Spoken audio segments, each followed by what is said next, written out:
Human advancement knows no boundary. But this has not been without its price.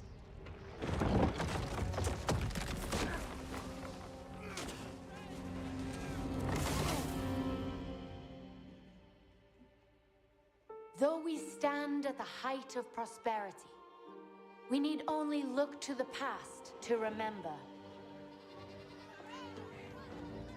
that nature is a power that cannot be ignored.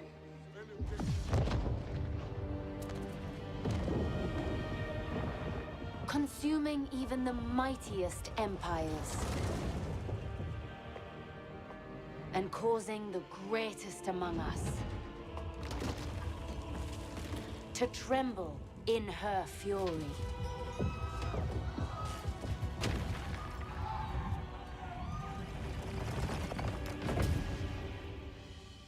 Yet from adversity, the human spirit endures. Finding ways to coexist with the earth.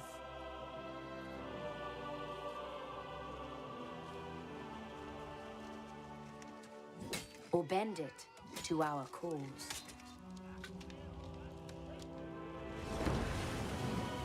Pursuing a course beyond distant horizons. And revealing paths.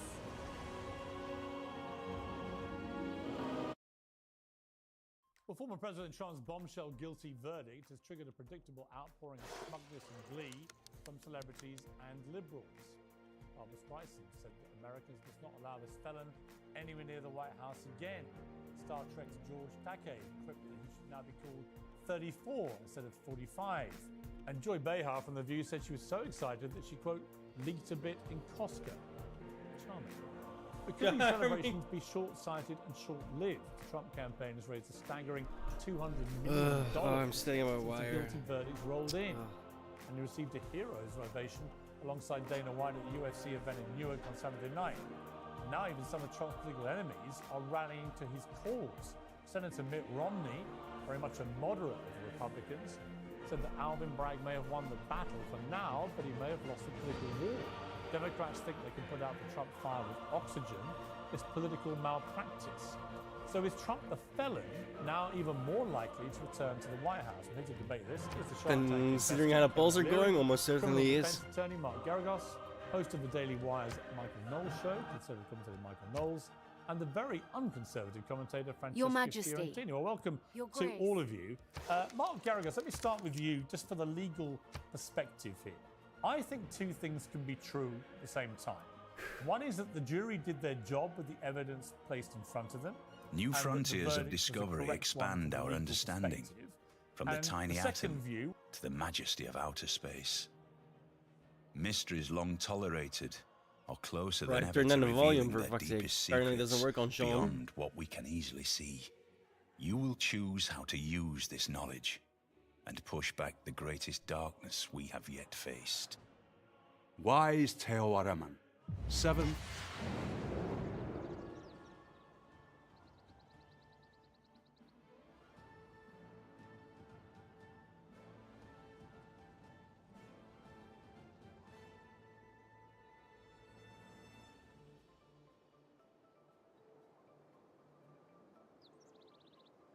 which can run concurrently with this, is this should never have got to court in the first place, and dragging an American Can't remember what I was criminal doing. court process over something so relatively trivial, driven by apparent political partisanship on the part of the people driving it, was a catastrophic error of judgment and a disaster for the country. Discuss. Well, look, I don't disagree with you. You can have these two thoughts in your head. If you're going to bring a criminal case against one of the most reviled people in Manhattan and pick a jury in Manhattan and expect them to do anything but convict him, then I know nothing about the criminal law that I've been trying cases about.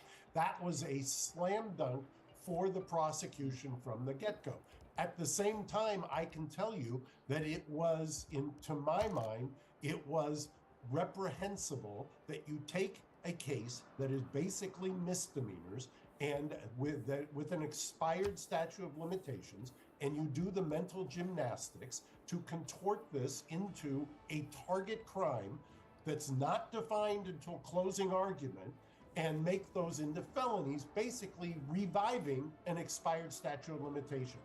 I could go on and on about the legal nonsense that this is, but I'm not criticizing the jury. I criticize, number one, the prosecutor for bringing this case. Part of what makes the system work is prosecutors have to make hard decisions when to bring a case.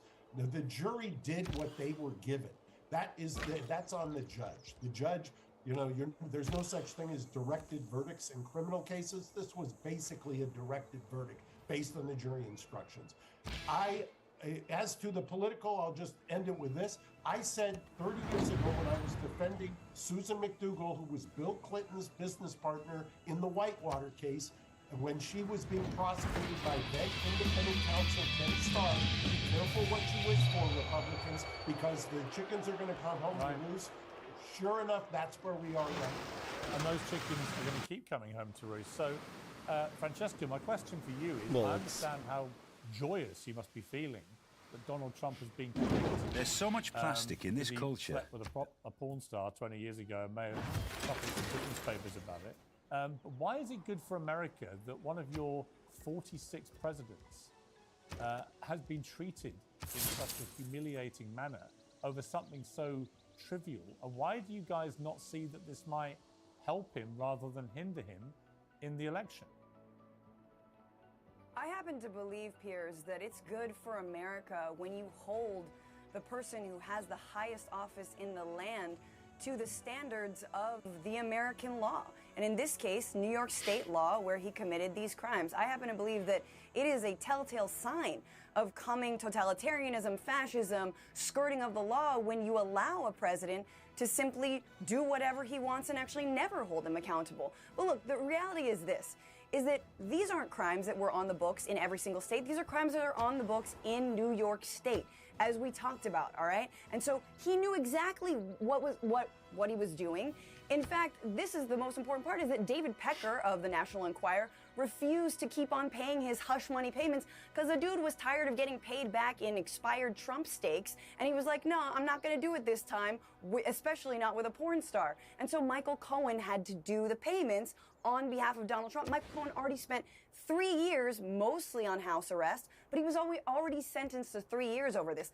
This is squarely Trump's making. This has nothing to do with his base. It has nothing to do with protecting American democracy like happened on January 6th, according to them. This has to do with Trump making his bronzer-stained bed with a porn star, trying to cover it up, and then getting caught doing it. And out of interest, before I go to Michael, out of interest, why is Bill Clinton able to have sex with an intern in the Oval Office when he's president and lie to the American people about it on national television? And why is he able to pay off Paula Jones $850,000, 4 times as much, 5 times as much as the Trump payment to Stormy Daniels, to get rid of a sexual harassment claim, again, while he's president? And he has no criminal court recourse for that. Why is that deemed to be better than what happened with Trump and Stormy? I don't think anyone is making that case, Piers. I'm No, not I'm here to asking you, defend what's Bill the difference? Clinton What's the difference? or any predator. The difference is that he didn't cook the books financially using his own, using back channels in order to pay. So paying that somebody off who person says you sexually harassed her, paying nearly $1 million while you're the president of the United States, and then having sex with an intern in the Oval Office and lying about it, that's fine because he's a Democrat. Piers, only the leftists in your mind are making that argument. Sorry? I said only the Democrats and the leftist mob in your mind are making that argument that you're opposing to it. I will say this about Stormy Daniels. I think it's incredible that she accepted $130,000 from Michael Cohen, because honestly, if I had the misfortune of sleeping with Donald Trump, no matter what the circumstances, let's say I had mad cow and then I did DMT on an empty stomach. If I had the misfortune of sleeping with Donald Trump, there is no amount of money you could pay me to keep quiet about it, because I would never tell a single soul. I would fake my own death and move to the Galapagos and pretend to be a bird. I mean, Charming. I Yo, would what's say up, it's Ice? very unlikely you would ever get the offer, but you do look quite like Karen McDougal, funny enough. Oh, so I'm not cute enough to. No, to I just said you are. accost. Is I that said what you're very saying, much Peter? in his. Actually, I love that that line. actually is a compliment. Yes. Yeah, that's it was a actually a compliment. Go to Michael. Michael, look, I do think there's a ridiculous double standard here that will come back and bite the Democrats for the reasons that Mark Garagos said about historically. You know, you've seen this coming a mile off, where both parties starting to ratchet up this concept of kind of going after each other's leaders in criminal courts. I mean, you see this normally in banana republics, not in the United States of America. And it really does worry me as someone who loves America and loves Americans, what this is leading to. Because if all that happens in each term of office is one party trying to incarcerate the other's leader, I don't know where that leaves America in a few years' time. Well, this will only come From back to bite soda Democrats oil? if they lose their grip on power, and obviously they don't think that they will. This is why President Biden the other day, when he was walking out of a press briefing, was asked, Mr. President, Donald Trump says that you are imprisoning him because he's your political rival. What do you say to that charge? Well, we And have he we stops actually, walking. I'll stop you there. We have the clip. Let's play the clip. Mr. President, can you tell us, sir, Donald Trump refers to himself as a political prisoner and blames you directly. What's your response to that, sir? Do you think the conviction will have an impact on the campaign? Dude, I what mean, you a look like fucking- Jack Nicholson in The Shining What a at the end of that. disgusting But, human being, dude. yeah, I mean, Michael, to pick up your point there, You that's kind the of have clip to be if you're you want to be referring president. Let's be honest. Yes, and it's pretty clear this is not a man who thinks that he has to be accountable to the American people. When you look at the federal charge against Trump, there was a poll that came out when that charge was brought that showed 62% of Americans think that it's primarily politically motivated. All the They oil just is like don't seem to care. And so this not has been a near me. ratcheting up, as we've all noted on the panel, of trends that have been built up for some years now. Some would say going back to Richard Nixon, but certainly in the early Trump campaign, the Democrats tried to stop him from being president by spying on him and cooking up fake intelligence, ironically enough, with Russia. And that didn't work. Then they tried to throw him out by impeaching him twice. That didn't work. Then they tried to kick him out by rigging the election and changing all the voter rules, in some cases in contravention of state constitutions leading up to that election. That did get him out of office, and he did leave office, but then he didn't go away. He kept running again. So then they indicted him 4 times. Now they've convicted him. They're going to threaten to throw him in prison. Pretty soon they're going to threaten to send him to St. Helena. But this has absolutely nothing to do with the law. As was noted earlier, at most you're talking about a misdemeanor that would have already expired under the statute of limitations. I'm not even convinced that there was really a misdemeanor that Trump committed. So my fellow panelist here is celebrating that the rule of law has been vindicated and overturned 234 years of American legal tradition. I would challenge her to see if she could possibly articulate how and what crime Trump committed, because so far Alvin Bragg, the DA, has failed to do so. The judge in the case, Judge Merchan, has failed to do so. And they can't do it because Trump didn't commit any of the crimes for which he's been convicted. Well, let's just ask quickly before I go to Kevin. Francesca, just on that point, what crime did Trump commit? What's up, Ned? It was financial crimes. It was white collar crimes. What that was is it? exactly Which what one, they though? charged him. He was convicted on. What was the crime? It's New York State law. No, I understand. They- What was the crime? It is New. Francesca, I don't even like it. It is Well, literally hang on, Mark. he just got convicted on 34 counts. Francesca, what of- was She the doesn't crime? even know of which like counts, bro. cooking the This is actual vote. embarrassing. What was the crime? You are not allowed. So you are not allowed to use your own financial, like your own money, to pay off somebody, and then he logged it as something different. He logged it as just a regular payment, but he was actually paying off this porn star to keep quiet, which, if he hadn't been running for president, would not have mattered, but he was, and so it impacted campaign finance laws in New York State. Okay, that is what Juan Merchan just oversaw this. Okay, Alvin Bragg okay. brought these charges because That's Michael not- Cohen in that's not Sixer quite what was happened. already sentenced to 3 years to do Okay, it. let's just go before Kevin. I'd be very, very, very patient. I will come to you. Look, I'm no expert. Let me just say, hang on. No, Michael, Francesca. You are no by expert. the That's way. right. Because the Francesca. campaign finance law is a federal law. Hang on, Anyway. Francesca. I want to go to Mark. You're the lawyer. Is anything Francesca just said, is that actually the crime? Look, let me just say, I like Francesca a lot. And we probably agree on 80% of the worldview. However, Francesca, the way you just described it, call me afterwards and I'll educate you, because that's not what happened. There was no theory that was given to the to the jurors. The jurors were told it could have been campaign finance, it could have been tax, it could have been false books. They were told they didn't have to specify, and specifically told they did not have to agree unanimously. That's what irks me. Lifelong Democrat, no fan of Trump, never voted for Trump, never will. But I will tell you, as somebody who has spent his entire career kind of taking on unpopular causes and holding the government accountable, I have to tell you, I do that for a reason. And the reason is this kind of shenanigans, and that's the best light I can spin it, in the criminal courts has no place in a federal election. No, I agree. The campaign finance laws were federal, not state, and the state laws had nothing to do with it. I want to go to Kevin. Been waiting very patiently. Kevin, you are a very successful businessman, as Trump has obviously been in his career too. Do you think, in all honesty, if you were caught up in something like this, and I'm not for a moment suggesting you would want to have a one-night stand with Stormy Daniels, but if you went down this road and ran for office, or not run for office, if you just ran for, say, to be CEO of a company, do you think it would ever have led to a criminal case?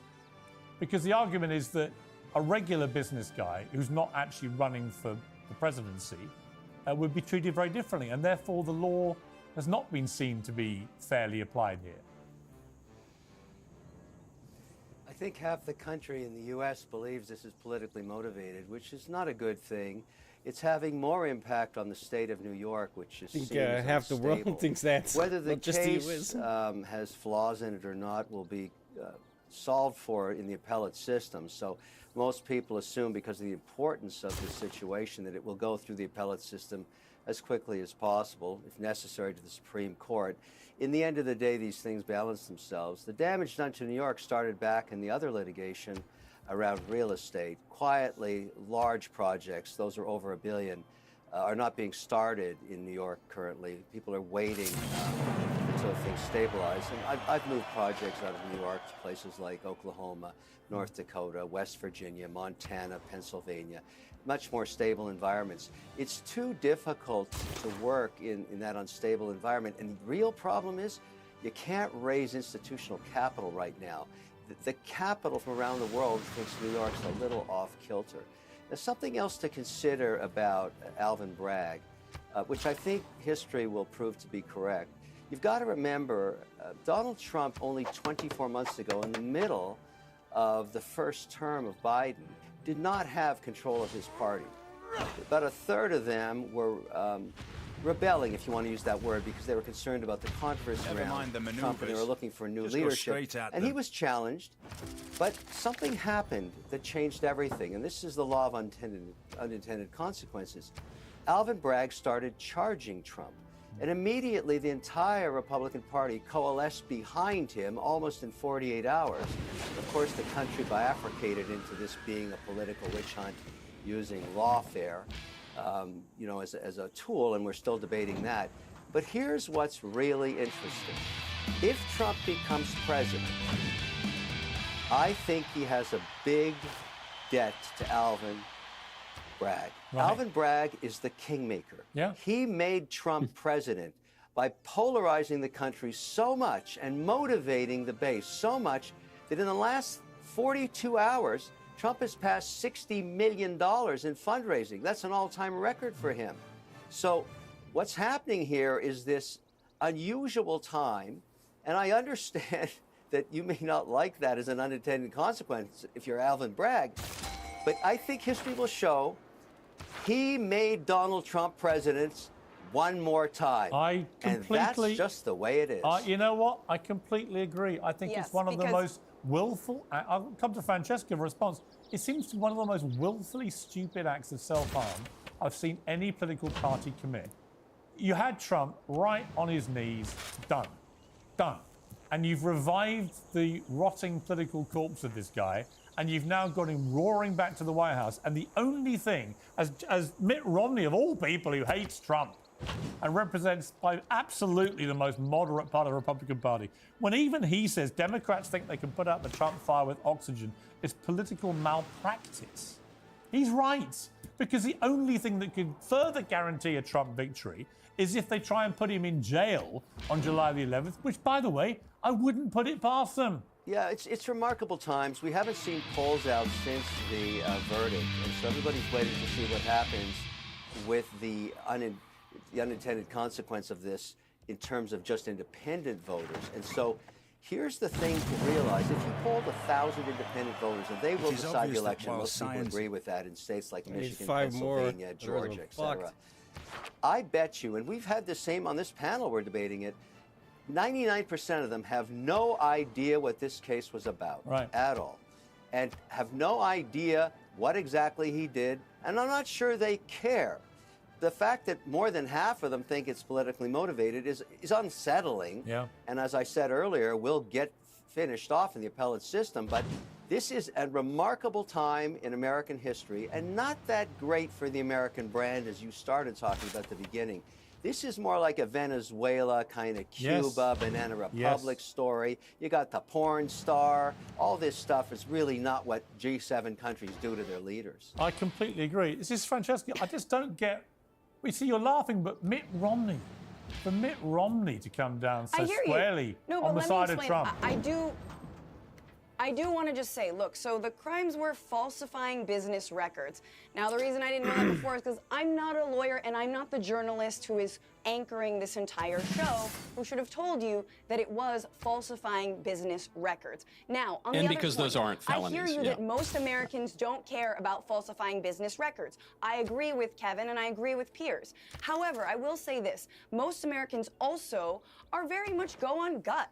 And they don't like that a candidate is now a convicted felon. But moreover, this candidate is someone who, and it is not the crime, however we know, cheated on his pregnant wife with a porn star in a hotel in Lake Tahoe and then bragged about it and then tried to pay her to shut up and also paid another Playboy bunny to also be the quiet about their relationship. Bill Clinton had sex with an intern people. You're in going the back to Bill Oval Clinton because Office. it's the only thing you have. Well, it's not a bad thing to have. You're going back. No one's unlike talking Trump, about Bill he was Clinton. president at the time. You know, I don't mean to pick on Francesca too much here, but it's very telling that even the liberals who are going on television to defend this ruling have to Google in the breaks to figure out what the crime was, and even then, I'm sorry to say, misrepresent what the actual supposed crime was. The reason here that this has to take. Well, excuse me one second, Francesca. I'll just finish my point real quickly. That's the same thing. Yeah. It's not a felony, not a crime, but anyway, that's a point for another time. The reason why even the great defenders of this conviction can't. Yes, to you as well. The reason that they can't articulate this is because it's not really a crime. That's why they had to upend 234 years of precedent for this. And it gets back to a point that you made earlier, Piers, and that you made, Kevin, which is that Alvin Bragg really overplayed his hand. Sure, he overplayed his hand to some degree, but what else were they going to do? Donald Trump was always going to be the Republican nominee in 2024. A lot of people feel that he was gypped in 2020. He's the biggest guy in the party. It was going to happen. And Trump poses a real threat to the liberal establishment. He's not a Mitt Romney-type Republican. He has different views from the so-called uniparty on things like trade, on things like immigration, and things like foreign policy and war. Trump posed a major threat. That's why they took such extraordinary measures for the last 8 years to take this guy out. They weren't able to do it politically. They weren't even really able to do it at the ballot box. So what's left? The only thing left to do is to try to throw him in prison so that he can't campaign for the election. I agree, it's backfiring. This is not a federal case, Michael. You know that. It's not even a federal case. Why do you think that it's not a DOJ case? It's not a Biden case. It's not a Merrick Garland thing.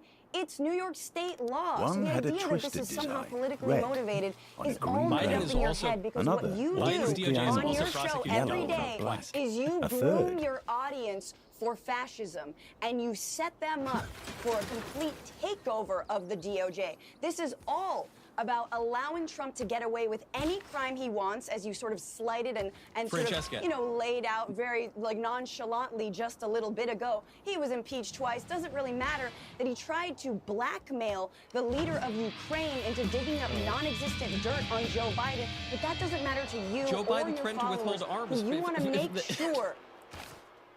You want to make Francesca, sure that when you're Trump is accusing reelected, me of fascism. he can get away. That's a big... He can. he can Francesca, get away you're with getting accusing of rid of the fascism. That's a Department of big charge. Education. All I would point out is that it's not my party that's imprisoning its political opponents. Right. So I was about to say, one of the key tenets of fascism is you imprison your political opponents. Let me come back to Mark Garagos. I want to play a clip from Donald Trump at the weekend. This is talking to Fox and Friends. We talked about the prospect I just killed some barbarians with a battleship. What? The judge could decide to say, hey, house arrest or even jail. It How could. do you face what that could look I'm okay with it. I saw one of my lawyers the other day on television saying, oh, no, you don't want to do that to the president. I said, you don't beg for anything. You just the way it is. I don't know that the public would stand it, you know. I'm not sure the public would stand for it. With a, if you tried house arrest or I think it would be tough for the public to take. You know, at a certain point, there's a breaking point. Now, Mark, the question I was going to ask you is that a lot of people think the way Trump has been trashing the judge, the court, the process, and everything night after night when he comes out to TV cameras, that under normal circumstances, you could trash talk your way into a prison sentence. Is that remotely possible here? Well, let me give you the legal analysis and then I'll give you the political.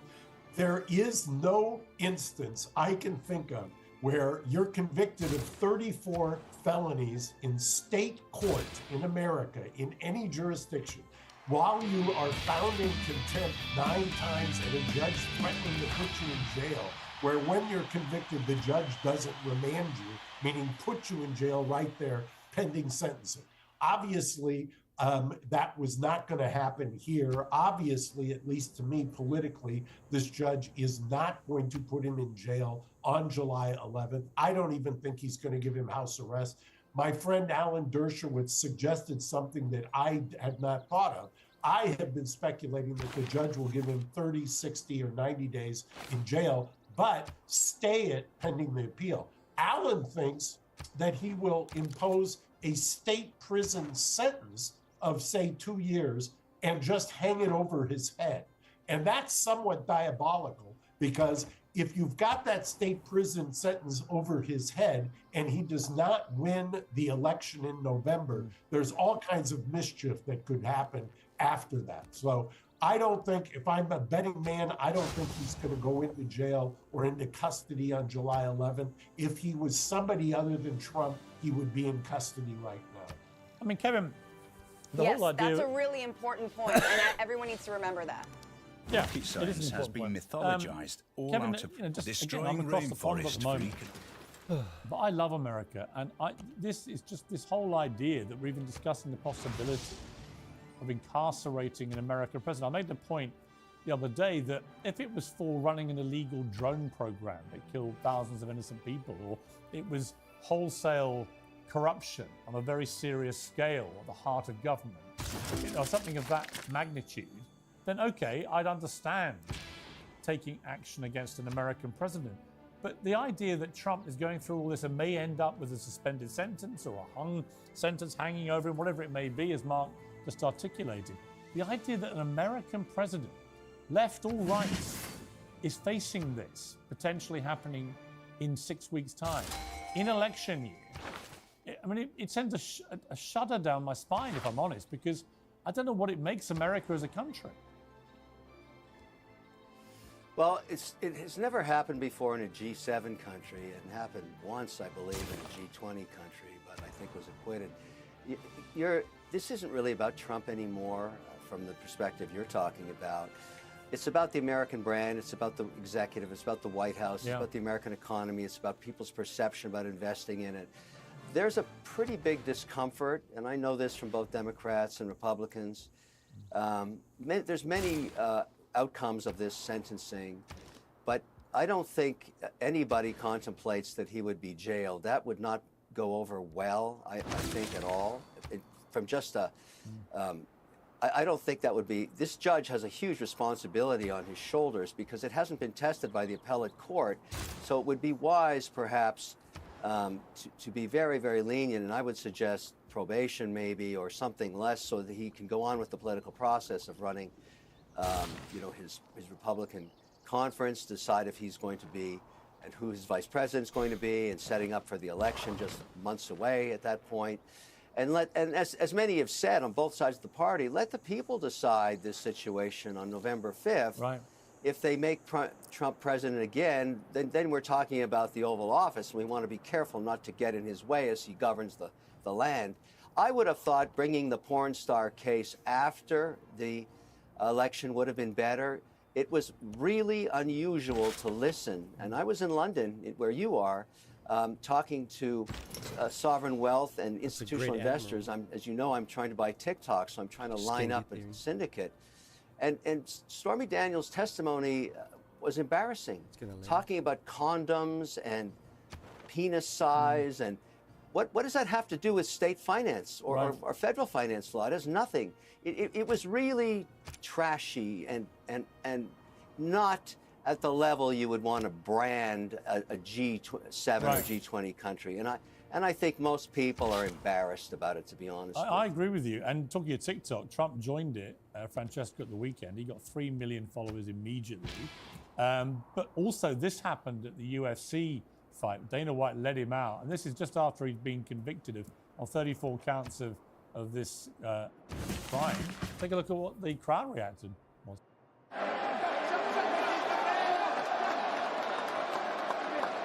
Pretty cool for Sean Strickland to have a moment there with Donald Trump after a win.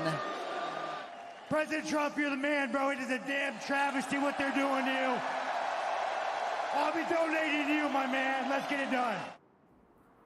I mean, that followed the entrance. Sorry, Mark? By the way, Piers, if I have spent the last 2 days having people talk to me at a conference I'm at, telling me that one of the phenomenons on TikTok, as Kevin invoked it, is people saying, I'm voting for the felon, I'm voting for the felon. Yeah. I'm telling you, you want a poll? I'll give you a poll. Take a look at what's happening there at the UFC fight and take a look at what's happening on TikTok. Yeah. I mean, we're watching the end. This is when he came in. I mean, the place went completely nuts. And the trouble is, Francesca, I spent a lot of time in New York and LA. I have a place in LA. And spent a lot of time working in New York. But I also do a lot of crime documentaries, ironically, which take me down to rural Florida, rural Texas, the rich class Alabama, places like that. And let me tell you, none of them agree with you. They all agree with that crowd at the UFC. And if I was a Democrat, I'd be quite unnerved that you've thrown the kitchen sink at this guy. And this is how a lot of the public are reacting. Yeah. No, I mean, it makes sense that he'd be cheered at UFC. I mean, you know, because they're all conservatives, right? If you like to watch fights, you're a conservative. Wow. That's the implication there. Oh my god, these people are so fucking disgusting, dude. Well, they don't exactly believe like I do, so they're right-wing tribalists, man. I hate them so much.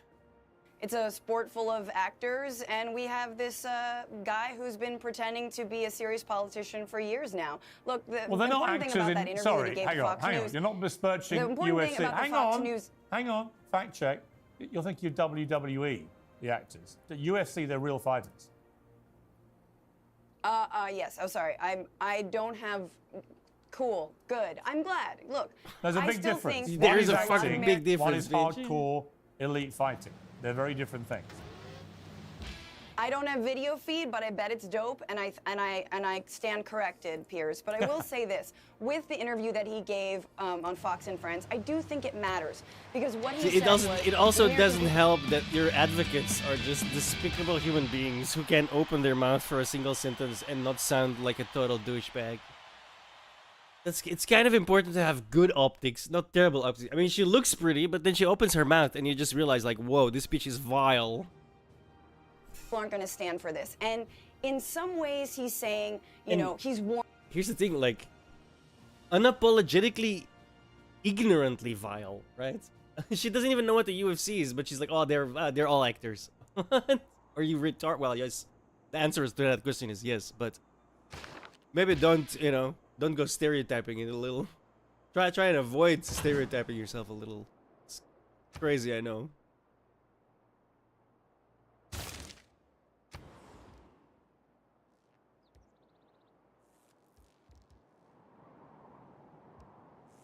Imagine if the left actually had people that weren't total douchebags.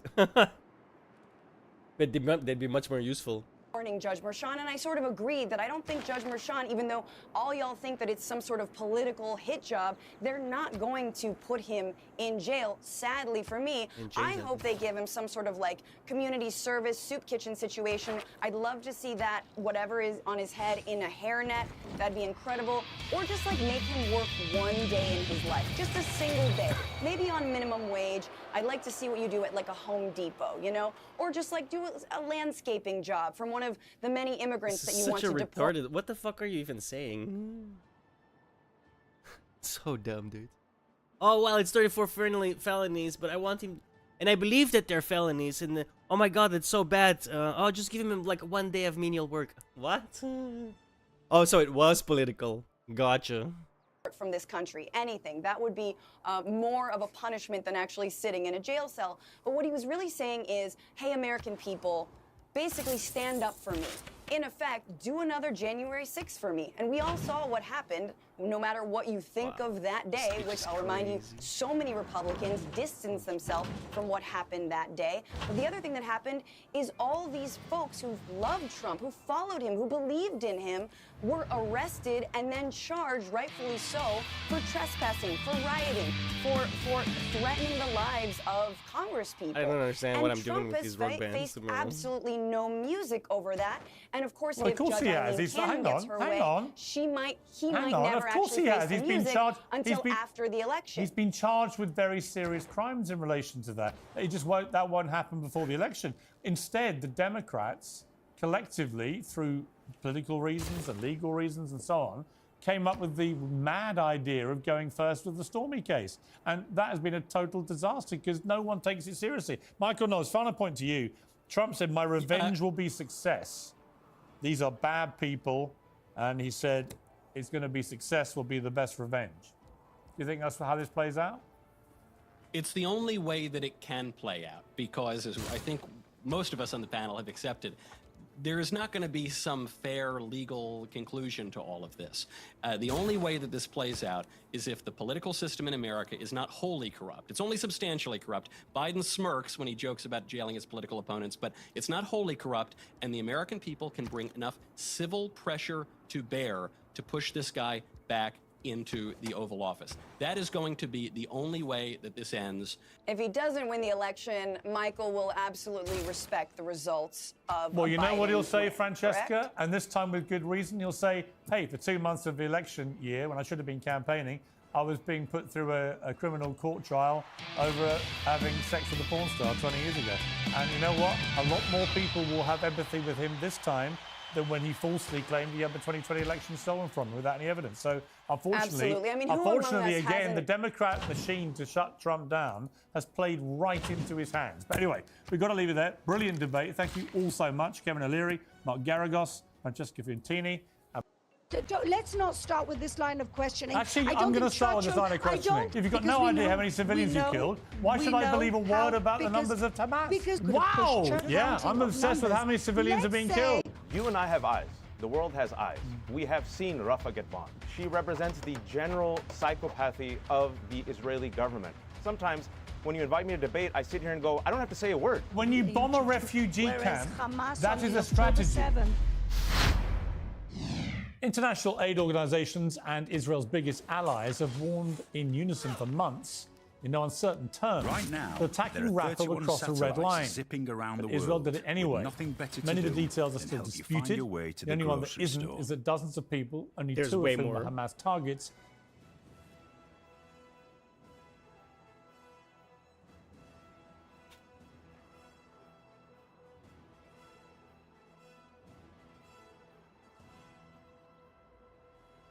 Oh, it's still only 30? Oh, okay. I thought it would be more, but now...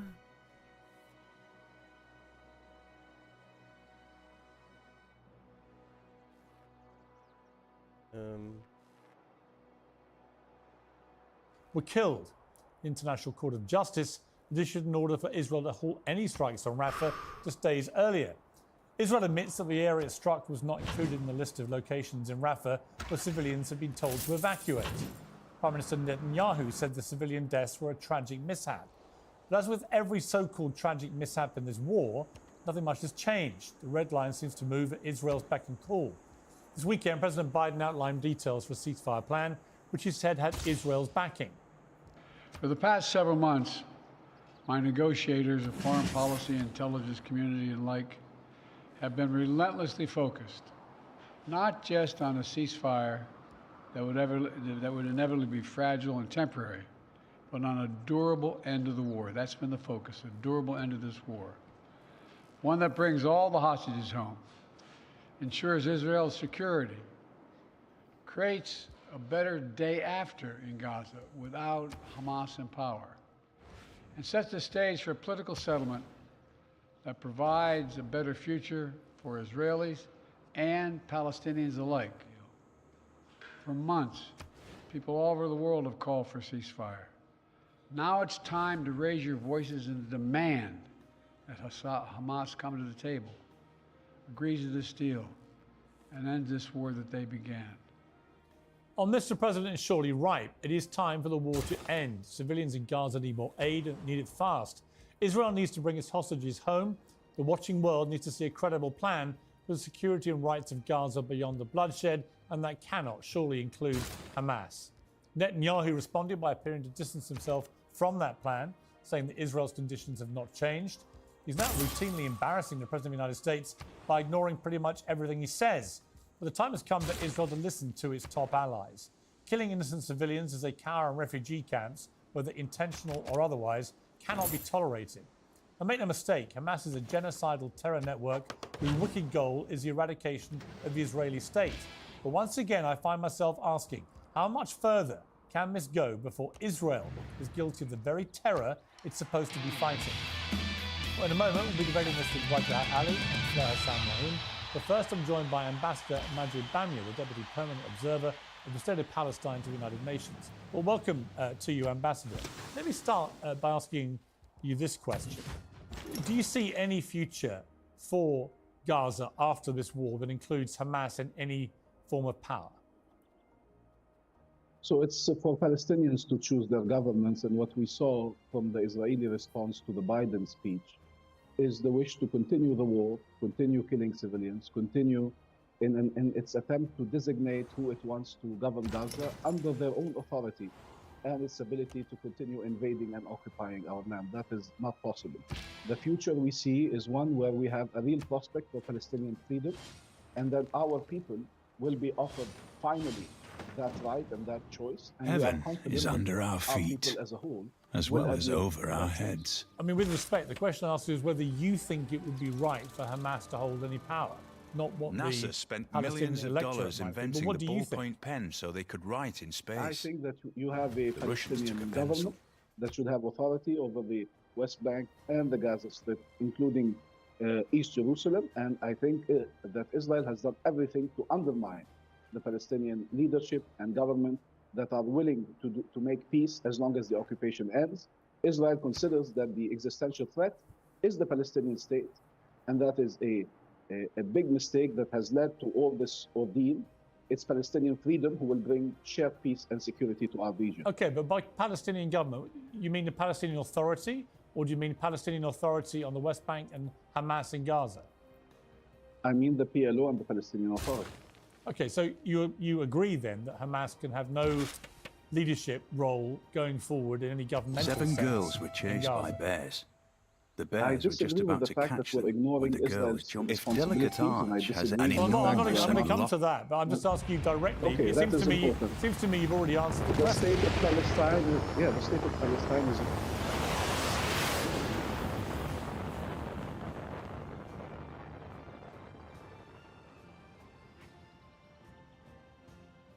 Satellites.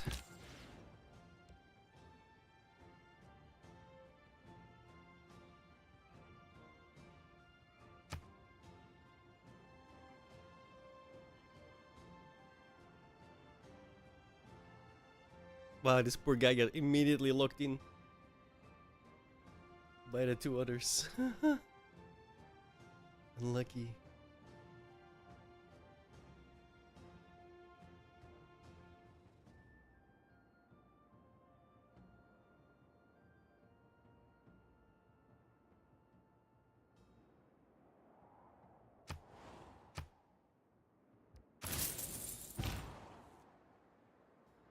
represented by its institutions, who are committed to international law, and who are committed to a two-state solution in which an independent and free state of Palestine lives side by side with Israel. Okay, but just to be clear, that can't involve Hamas in any governmental role. You know, you keep saying Hamas. I'm keep because they're telling the you current government of Gaza. I keep telling you that there is a Palestinian government that is ready to take up its responsibility tomorrow if it is allowed to do so. Yeah, but the government in Gaza but they're not, remains are they? Hamas until it changes, right? And you think that Israel had a problem with that, or that Israel? No, I'm wanted the asking you whether you Palestinian think division? Hamas should have any governmental think role that going forward. You there don't should seem to be want to a answer the single- question. I'm answering it. I think a single Palestinian government, which is the one recognized by the international community, which with the state of Palestine. Right, that but has why been are you recognized reluctant to say it with can't include 148 Hamas? Because we're proposing to have a Hamas within the Palestine Liberation Organization, as long as they are. Oh, let's give the terrorists access to the actual government.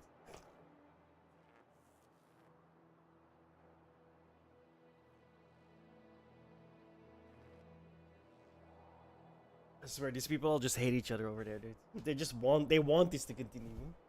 There is no real sense for stopping. Well, we want a new government, but well, let's let the terrorists join the government. What?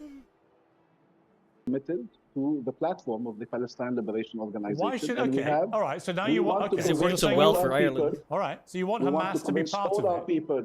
No, but if you're Israel, if you're Israel, why on earth would you allow any peace deal to resolve this war if people like yourself, senior members of the Palestinian side, come out and say, actually, we think Hamas should be part of a government going forward? Hamas are the people who committed one of the worst terror acts in history. They killed 1,200 people. They wounded nearly 7,000 more. They kidnapped 250 people, including babies and Holocaust survivors. They can have no role in any future government of either Gaza or the West Bank. You must surely understand that. Otherwise, why would Israel ever accept a peace deal? Let me challenge your premise, and let me challenge the prejudice behind it. Because this is, we have to deal with the prejudiced Israeli against government. terrorists. No, I think there's I'm not saying only you. I think there's a general prejudice of tolerance for a relatively high level of tolerance when Palestinians are killed, and no tolerance when Israelis are killed. What does that I have to think do with there's anything? always justifications. Oh, you know, the Israelis had to endure the 7th of What an October when no justification. I don't understand. What an insane pivot to make, bro. Well, obviously Hamas can join the, but well, you've got what? Wait, where did? Oh, sorry. Come again. Could be given to the suffering that the people have endured before the 7th of October or after the 7th of October. That's a general prejudice where we are not considered as equals. If we have to deal with the people who are now massacring our nation, who have killed 36,000 people, including a majority of women and children, if the Israeli government today has extremists within its ranks, and still the world wants us to find a certain way of remaining peaceful and finding ways to peace, I mean, you have to accept that we deal with our society in its complexity and diversity, and we need to convince people, not kill them. We need to find a way to convince people on both ends that peace is the way forward. And if you are able to justify Israeli militarism, then you cannot demand Palestinian pacifism. We are coherent with ourselves. We call to end the cycle of violence. It's not to address the root cause of violence, which is the Israeli occupation, and to make peace. And then we don't think it would be relevant to which faction you belong. We believe the Palestinian people will adhere to that vision as long as they see a path to it. And the fact we keep talking about Hamas, instead of talking of these realities, I want to have a thoughtful, mindful conversation with you. It's not a got you moment that you're going to get here. We are very clear about the principles we adhere to. We don't have a finger on the trigger. The Israeli government has its finger on the trigger. We are not killing Israelis. The Israeli government is killing Palestinians. That's not a group in Israel. That's the government of Israel. Today, you have a recognized Palestinian government. You have a recognized Palestinian leadership who says it is ready to make peace now, based on the two-state solution and the international consensus, based on international law. And Israel is rejecting it. You can say Hamas 300 times. it doesn't change that reality. They had a partner for peace. They did everything to undermine it. They want to sow division among our ranks. They want to create civil conflict among our ranks. And we're not going to play into their hands to justify their assault and their massacres against our people by saying Hamas, Hamas, Hamas. That doesn't work. They are an occupying power. They have responsibilities. They have obligations. And no, their violence, not a single piece of their violence is justified. If we are demanded in the face of 7,000 Palestinians killed in 15 years to remain peaceful, then Israel should have been peaceful after the 7th of October and found a way to end this conflict once and for all, where nobody will be held captive, where no civilian would be harmed, where the occupation would end, and two states would live side by side. You see, a lot of what you said, I agree with. You know, I do think you've got to get to a two-state solution. They've got to live peacefully side by side. It has to be a political solution in the end, as all these things are. My issue is if I'm on the Israeli government side and I see senior Palestinians advocating for Hamas to be part of a government going forward, you can't ignore Hamas. Hamas are the people who perpetrated the massacre, and that was an existential threat to Israel. Hamas's stated charter is the eradication of Israel. They make no pretense about it. They want to destroy Israel. So why should Israel allow, going forward, notwithstanding a lot of the valid criticism you make about what Israel has done by way of its response, and I can come to that in a moment, but notwithstanding that, you can't just remove Hamas from the equation. The moment Israel thinks Hamas is forming part of a government going forward in a post-war Gaza, it's a non-starter. First, I said clearly, anybody willing to adhere to the platform of the PLO, which is in line with international law and UN resolution, and a Palestinian state on 67 borders next to Israel. So there are criteria to our ability to work together in that stance. But again, you're ignoring the Israeli platform. You have an Israeli prime minister who people welcome and talk to. Well, you haven't asked me what I think about that.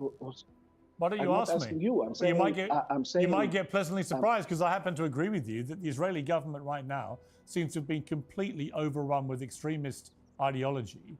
You know, from Smotrich and Ben-Gvir to Netanyahu. Yes. But do you agree with me? Do you agree with me yes. they're not treated the same way? I do.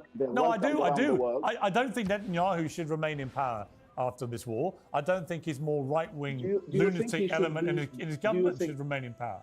Do you think he should be killed? Should Smotrich be killed? Should Ben-Gvir be killed? Should all these Israeli generals committing massacres against us be killed? Should we respond? Should we leave unanswered the killing of 36,000 Palestinians, the destruction of the entirety of Gaza, the colonization, the settlers, violence against our people, the displacement of communities? Should we leave all that unanswered? How our people are going to be secure? Don't we have a right to safety? Don't we have civilians that should be protected? This is a single player game. So exactly. So if you apply the rationale that you have applied, and the media has applied, and the governments around the world have applied on the 7th of October, then we could just... Are you ready for some gloriousness? You want to see something cool?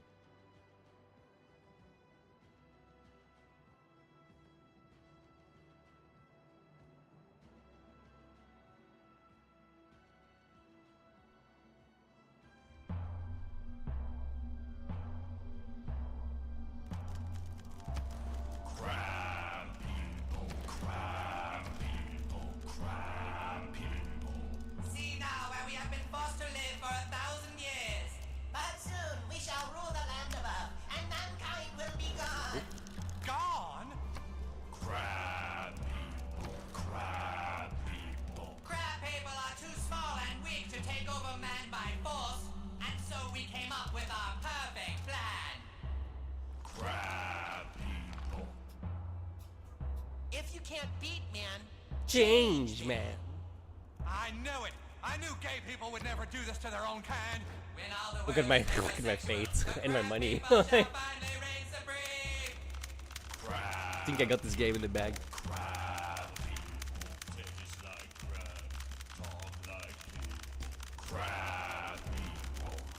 You'll never turn me into a metrosexual. I like being a dirty, filthy little boy. Very well. If we can't make you into metrosexuals, then we will make you into crab people. Take that!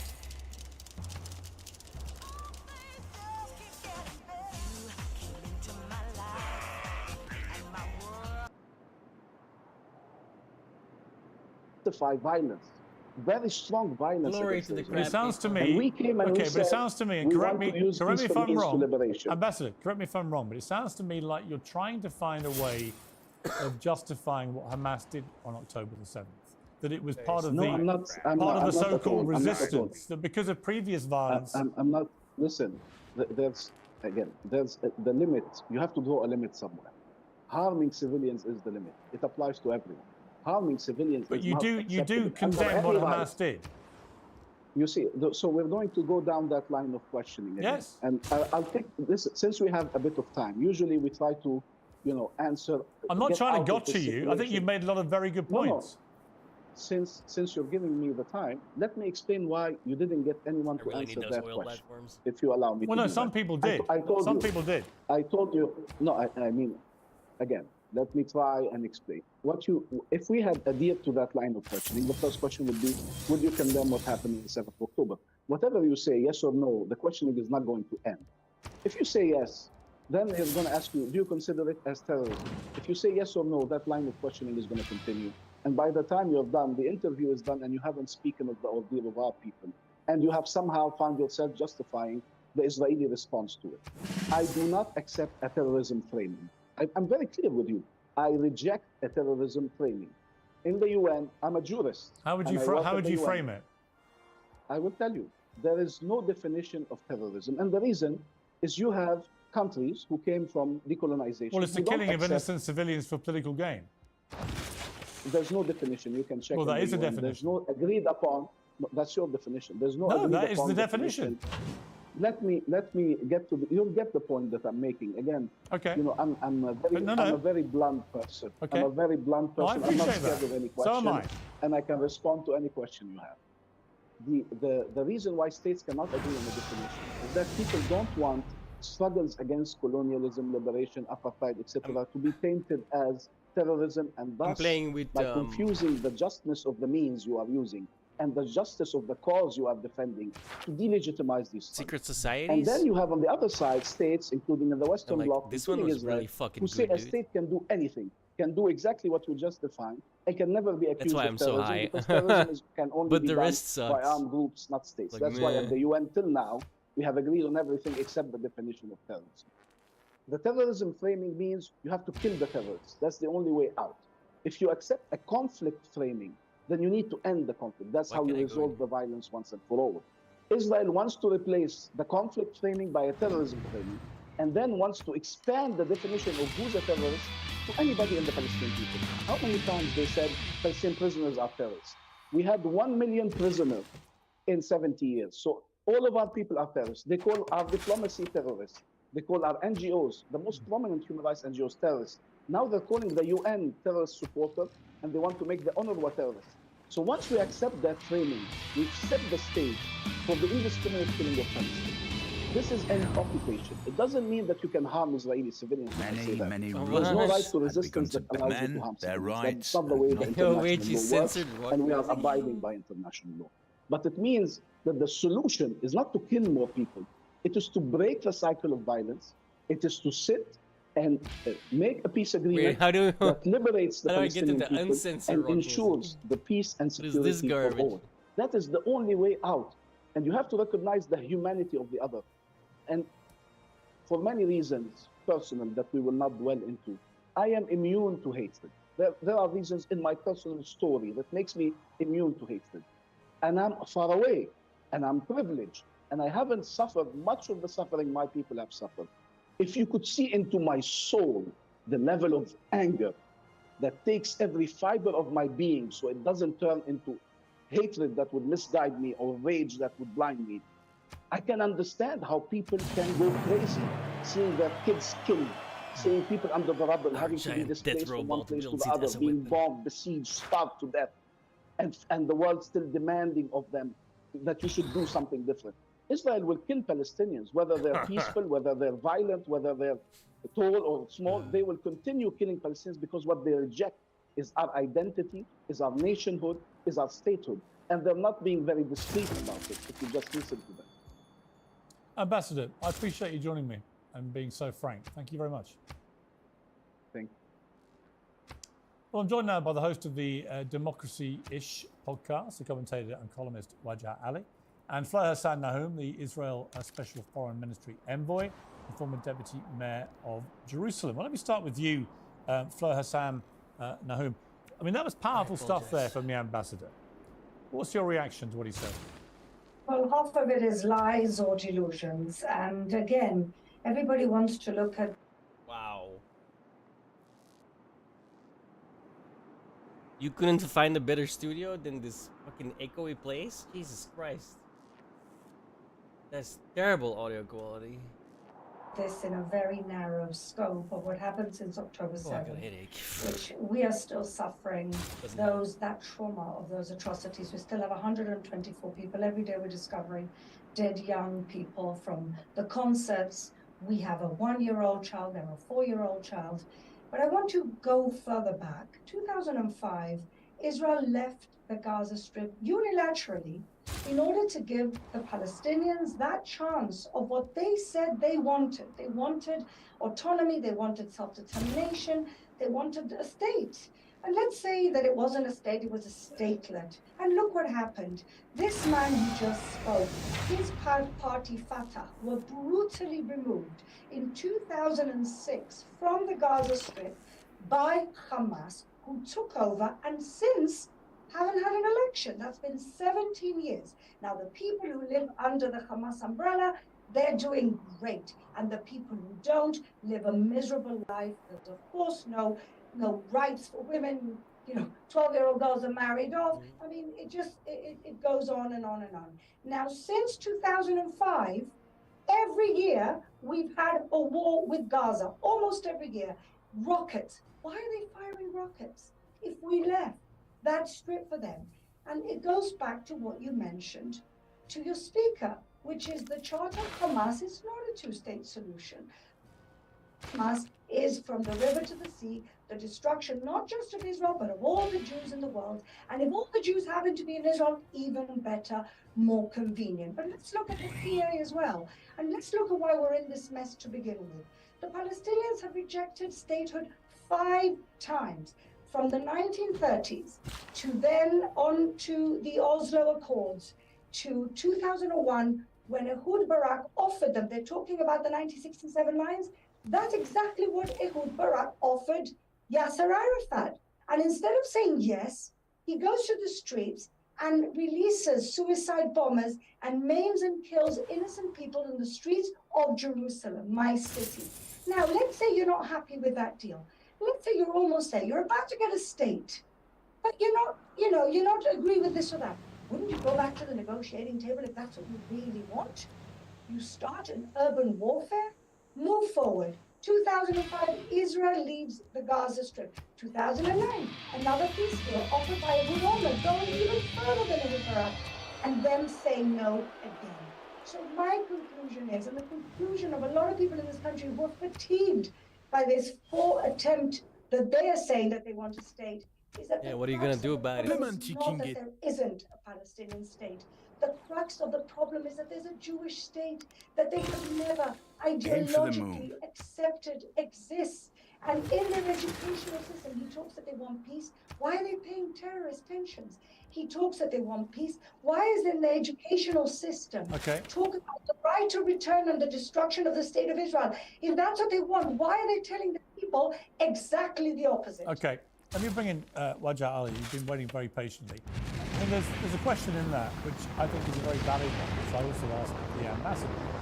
He seems to think that you can have post-war a situation where Hamas still form part of a government, governing in Gaza, for example. That's like I just don't think Israel's ever going to wear that, and I completely understand why people feel that. It's 4,000 I agree with you. Do you think it's possible to have Hamas as forming any part of the government the knowledge of their Gaza past history, origin, and culture? The year is 2024. Israel has occupied Palestinians in East Jerusalem, in West Bank, and in Gaza for nearly 60 years. In the West Bank, there is no Hamas. Hamas does not control it. What is Israel's excuse? Over 500 people have died. No one's talking about that right now because of the genocide in Gaza. They have expanded settlements. Palestinians live under apartheid law. You know this. In Gaza, over the past 7 months, Piers, over 36,000 people have died. You and I have seen it. You and I have been outraged by it. You and I have seen the burned bodies in Rafah.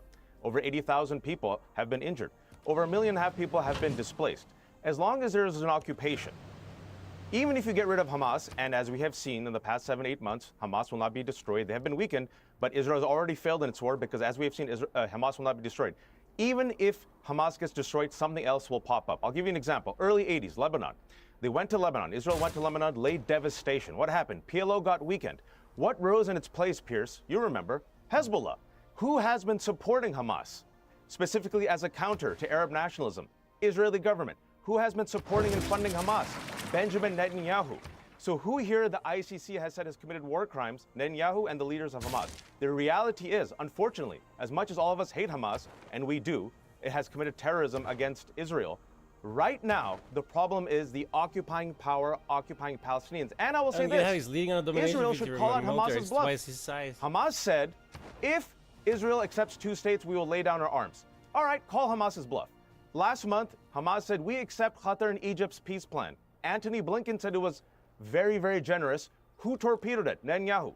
We just saw on Friday, President Biden, who has been weakened, humiliated, and mocked and ridiculed by his greatest ally, more like an enemy, Netanyahu. The next day, Saturday, Pierce, who rejected Israel's own peace plan?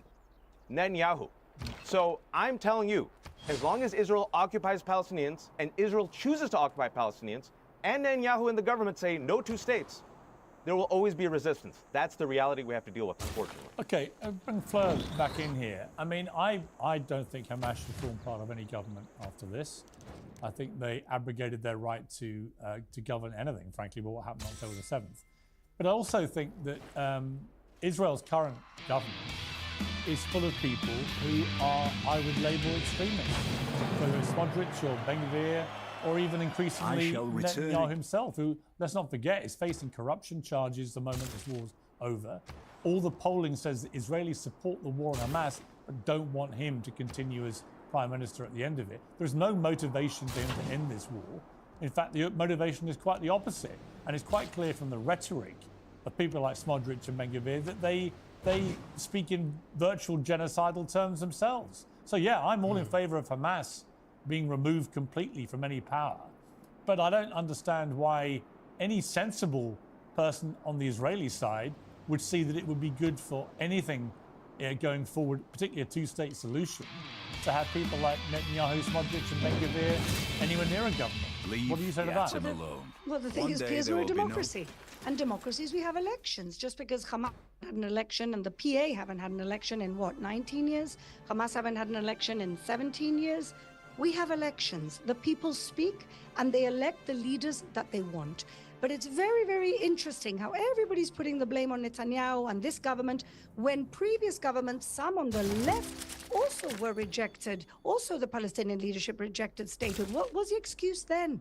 Why don't we ask ourselves, what is the fundamental reason why Yasser Arafat and Mahmoud Abbas have said no to very generous peace deals? What is the reason why Hamas have rejected now a ceasefire deal 5 times? Blinken did say that the deals were very generous, but it was Hamas who rejected it. And then they magically accepted a deal that we didn't even offer. And again, trying to manipulate the media. And so again, the question is not this government. It's very easy to blame this government right now. They're an easy target. What was the problem with the Ehud Barak government? What was the problem with the Ehud Olmert government? What was the problem with the Rabin government? Well, they didn't kill nearly 40,000 Palestinians in 8 months. First of all, please, Piers, we know that the numbers have gone up and down like yo-yos. Even the UN said last week that it wasn't already 35, how many do you think have been killed? That it was 20. All I can say to you is how many do you think have been killed? We have, I would say, potentially around 20,000, because that's what the UN have said, no idea. 22,000. You have no idea? Let's not start with this line of questioning. Actually, I'm going to start with this line of questioning. I don't think Churchill knew in the middle of the Second World War how many Germans he'd killed. And so this is a farcical question. What I can tell you is you just gave me a number, but you've no idea why you've got that number. That's what the UN says. The UN says, according to the so-called Gaza Health Ministry, let's take their number. Let's take the number, the mistaken, corrected number of the Gaza Gaza so-called health ministry, all terrorists underground, hiding like cowards. But let's say now they're saying 22,000. We know we've killed 14,000 terrorists. No, you don't. Now you tell me. Don't. Yes, we do. No, you yes, don't. we do. So you tell me. No, we know I'm how sorry. many I'm not brigades having we've gotten that. rid of. I pressed We the Israeli. know how many brigades. Hang on. We know how many brigades we've gotten rid of. We know how many Hang on. brigades I'm going are to left. respond to you. I did We put know this. how many brigades. I put this have to an gotten rid of. Israeli government spokesman. I asked him how many Hamas have you killed, and he gave me this figure. And I said, how many civilians have you killed? And he had no idea. I said, well, then how can you be so precise about how many terrorists you've killed? You can't. If you've got no idea how many civilians you've killed, why should I believe a word about the numbers of Hamas? Because we know how many brigades they have, because we have that intelligence. We know how many brigades. So just to be clear, just to be clear, you know exactly how many terrorists you've killed, but you have no idea how many civilians. We estimate, absolutely, we estimate that there's about 14,000 terrorists which we've gotten rid of. We know how many are left. There's 4 brigades, and that's why we're in Rafah. And how many civilians have you killed? The UN, again, Piers, in the middle of the Second World War, I don't think you could have Wow, pushed you're Churchill doing it as to well. ask him. Sorry, What am I Fleur. doing? You're doing the same thing the government spokesman did. Absolutely You know not. exactly It how is many a terrorists you've killed, but you've nonsensical- no we don't know idea exactly. how many civilians. We don't know exactly. How We don't know convenient. exactly. Just We killing don't know yourself, exactly. bro. How Hang convenient. on. You're That really Israel stretching knows it. exactly how many terrorists you've Do you killed, believe but the you've UN no numbers? idea how Do you many believe the innocent UN women and numbers? children. Do you believe the UN numbers? Huh? Do you believe the UN I numbers? just find it staggering that you'll all come Do on you and be- say to me, I we find know it we've killed staggering that in the middle of the war- 14,126 Hamas, but we've Because no we know- idea how many civilians. Because we know what the army that we're dealing with is. We know what the terrorist No, I'm army sorry, that it's we're dealing with nonsense is. to say you can count one and not the other. Absolutely not. It's Absolute nonsense to even ask the nonsense. question. I don't know who in the middle of a war starts counting here. You're starts counting counting. the people that they've killed. You're counting. No, we know how many are left. Sorry, We you're know counting, how but you're only counting one side. Piers, you seem to be a little obsessed with this. Yeah, counting I'm of obsessed with how many numbers. civilians are being Let's say- killed. All right, let's say we take the so-called Gaza Health Ministry's numbers, the corrected version. Do you remember what that is now? That was the number of people they could actually put a name to, The right? corrected, the So they could put a corrected name version. to. So we And went you think from that's the the total last number of time I was civilians on- killed? The last time I was on your show, you had Barghouti saying that there was 40, 50, 60,000 dead. Let's just add numbers on, because why not? Everybody will believe you anyway. And then we had the corrected version of the numbers, which went down to about 22, No, 24,000. they were the names of people. They were Because the ones they could put a name to. They don't know how many people are lying in rubble still. They've no idea. People have been killed. know how many. People have been We killed know in how big the gigantic Hamas numbers army week was. in, week out. You know We that, know and I how- know that. I've interviewed know how doctors. big- I've interviewed We know doctors how big the in Hamas hospitals army were. saying 500 people are being brought in every single day. But what staggers me, Al-Shifa- Fleur, what and in staggers me Al-Shifa is that Hospital- you, like the government spokesman I interviewed, you are certain you know exactly how many terrorists you're killing, but you've no Absolutely. idea how many civilians. Let me bring We you know Wajah. how big the army. Wajah, We know how big. Let me no, finish. I'm the going to come question. to Let me Wajah. finish I've the given you a answer. chance to respond. When Al-Shifa can't Hospital just keep talking. when Al-Shifa Hospital was bombed by Yeah, the we're not going back Palestinians, again to they that. said there were 500 dead. Just mute The the next mic. day, when it turned out to be I know. a Hamas rocket, I know. there were 26 dead. I know. Think about that every I time am you thinking give me about the that. numbers. Yeah. Let me come to Wajah. This is my problem with when I get rest into of the wor- numbers with the Israeli side, is that they seem to be utterly emphatic in their knowledge of how many terrorists they're killing, but no idea how many civilians, and almost don't care. It's the fog of war. Churchill didn't count. The fog of war was used by the UN, not us. Well, when they were I'm asking justifying Wajah. Sorry, when they were Fleur. justifying the wrong If you could let him numbers, speak, that please. was their expression. Let him that was speak. their expression. Let him speak, please. Wajah. It's not that they almost don't care, Piers. It's that they don't care. And we know that the number is probably higher than 36,000 people killed. You and I have eyes. The world has eyes. We have seen Rafah get bombed. We have seen the charred bodies. We have seen Israel bomb churches, mosques, refugee camps. We have seen Israel kill the staff of World Central Kitchen and then say, oops, we have seen Israel occupy Palestinians in the West Bank. There's no Hamas in the West Bank. What's Israel's excuse for killing over 500 people in the no West Bank Hamas with in Ben the West Gvir Bank? Are you handing kidding me? out, excuse me, with Ben Ask Gvir Fatah handing how out many weapons Hamas to there extremist is in the settlers. West Bank. You're deluded Listen, if you think there's of no course Hamas you know, in the but West Bank. But to you, can I just say, but to you, Hamas doesn't control the West Bank. Facts, please. But to you, Every but they Palestinian is a exist, terrorist. and they're You don't there. care about the women. No, that's you don't care not about the true. children. You don't That's care about not true. the That's not majority of true. You people don't that have know been who I killed am, are and civilians. You don't know what I've To been you, it's doing all over the terrorists. last 4 years. You don't This know is anything. the You just okay, but accuse I can Israel, judge you who've by. tried Can I just again finish? and I let again. you. Again, I hate these types of debates sometimes, bro. This guy was like super respectful, and then this lady is just like yak yak yak yak yak yak yak. How about you shut the fuck up for 2 seconds and let him speak? I didn't say a word. Can you let him finish his point? I didn't Because you say a can't word. keep talking over him, Fleur. Let him finish his point. He's lying. First of all, okay. Well, he listened to you, so let him speak. This is what I say is she represents the general psychopathy of the Israeli government, where they come on television and they think the rest of the world actually is like them, that they don't see Palestinians as humans, and they say these talking points. And Pierre, sometimes when you invite me to debate, I sit here and go, I don't have to say a word, because they're undermining themselves and their own cause in front of the global stage right now. I mean, the fact that she knows, but like somehow magically, they're all terrorists, but when you ask them repeatedly, well, how can you not know how many civilians there are? And they say, well, we don't know. What civilians? And then she goes to World War II, compares Palestinian moms and children to Germans, to Nazis. Okay, fine. Go for it. You're talking Good luck. about mosques, and you're talking about churches, and you're talking about schools, and you fail to mention that that's exactly where Hamas hide. Not just that, they build mosques on top of tunnels, on top of terrorist installations. You want to ignore the fact that Hamas are cynically using their own people. They use their people as a defense strategy. They're using our hostages So as Israel a defense bombs strategy. Rafah and kills kids? Israel So Israel bombs bombed World Central 2 Kitchen staff? Israel bombed 2 terrorists. A kilometer away, there was a fire that was made by munitions that were in a place that they shouldn't have been. And that Actually, is you don't know Hamas. all that. There is You don't know nobody that. who That's can not blame. been established there as is an fact. ongoing investigation Sorry, that's right not. now. Sorry. But all I know is again that to you correct don't know you, what Fleur. happened either. That has you not. don't know what happened either. No, nor do you. So you accept you don't. Yeah, but he's not We saying are he at just. the moment Sorry, investigating. you just accepted We you know- don't. Welcome. We to the know lead that it was a game. kilometer away from where You we just bombed said you didn't know people what at. happened either. In other words, nor do you. No, we are doing an investigation. Right, it's because not Israel is concluded. the So how country can you of say law these things and are order. facts? And then The only fact. The only fact. Can I ask him why did If I may Netanyahu finish. apologize? If I may Israel finish. is If I may finish, indiscriminately Fleur. bombing children. If I may That is finish. wrong. If I may finish. The only fact is that 45 innocent people in the refugee camps were killed at the same time as apparently 2 Hamas terrorists. I don't call that a very good percentage, do you?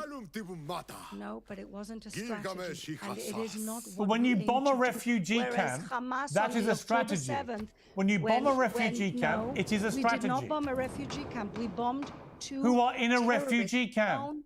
They were a kilometer away from the humanitarian They were in a zone. refugee camp. They were in a kilometer away from the humanitarian In zone. a where we refugee moved- camp. Where we moved people in order to put You them out moved of them harm's there way, and then you killed whereas them. Hamas, Wait, what? Hamas keeps them in harm's way. When babies were baked in ovens have on any. October 7th, Unless my that death was a robot's gone. strategy. When Israel tries to weed out the terrorists, and there are unfortunately casualties, it's he not a definitely doesn't have them. strategy. That is not what we aim to do. Those Hamas casualties are knows beheaded very babies in well Rafah. That really? Yes, That bomb really. dropped I've in seen Rafah tent, I it saw a burned beheaded bodies baby and that babies night. were It was beheaded. horrific. That's what happened in Rafah. And you know why they went to Rafah, So Pierce? hang on, Can we you're connect the- real quick, can Fleur, we hang connect on, the Fleur, dots? hang on. accept it. Fleur, just to I be would clear, accept are it. you denying that there were any you do video not footage change of a direction. baby beheaded? I have not seen anything. Really? And I know that the Israeli army would never do anything like that. Wait, No, where's sorry, my the points? baby's Why head am I was not blown getting them? off. Okay, listen. When It's there's killed a bomb, 36,000 and- Palestinians. Oh, well, that's what you say. Apparently, you know the numbers better than the UN and The fire the that army raged through and that everyone refugee else camp did that damage was to that tragic. baby. was absolutely, and it was tragic. But it's going to happen again and again if you bomb people in a Yes. refugee camp. Well, we weren't aiming to bomb people in a But refugee you are camp. We were going to aiming kill them to if you eliminate keep dropping 2 bombs terrorists with in a blood refugee on their camp, aren't hands. you? You're going to That's kill why civilians. We took almost 1 million people and put them in a humanitarian And how many zone. have you left? That's why we did. How many have you Which left? Israelis really army aren't in helping the world? themselves. Which army in the world is actually warning ahead of time, where we're going to be attacking in order to put people out of harm's way that its own authority, its own government puts in harm's way. Nobody's doing that. War Where is are they ugly. going to run War to is over a horrible. I'm sorry, I have to War say is horrible. something. Where I have to would say they something. run to? Where Well, maybe are the they going brethren, to run to maybe when? Egypt? Just let me finish. Maybe somebody should demand Egypt to I help have out I've here. listened to you. Just give me 10 seconds. The Israeli government has bombed Gaza. There's over 1.5 million people displaced. They moved to Rafah for safety. What did Israel do? Cross Biden's red line, the greatest ally, United States, and bombed Rafah. These people, as peers were saying, were in a safe space. They were in a safe zone, in a refugee camp. And now we have charred bodies and beheaded babies. And Benjamin Netanyahu says, I don't care. No ceasefire. I'm going to continue bombing Rafah. And now you have openly admitted they should go to Egypt. Now, if you want to send them to Egypt, which I know you do because you just said it, that is ethnic cleansing. That is ethnic cleansing. And that is a genocide. No, why is that it would be a genocide. cleansing? That's so you're saying that at the moment Because you're there's no bombing genocide. them Well, out. At least that. Okay. All I can say to you is this: Ukraine had a war, and all of the neighboring countries took them in temporarily in order to help them out in a situation where there is bombing going on. Now, Egypt has a border with Rafah, with Gaza.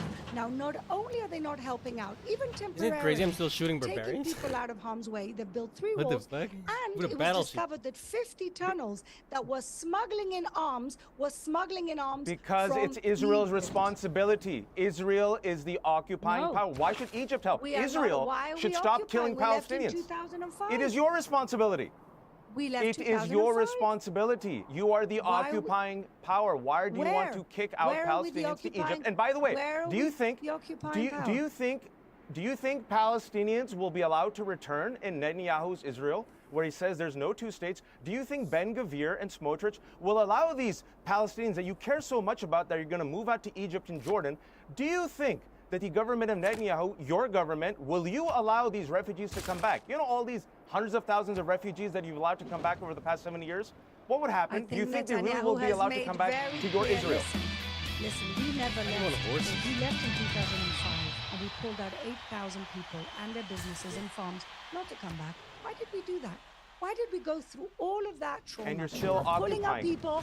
No, why are we occupying? Because we tried to stop Iranians from sending arms to Gaza? Another myth, another lie. We left in 2005.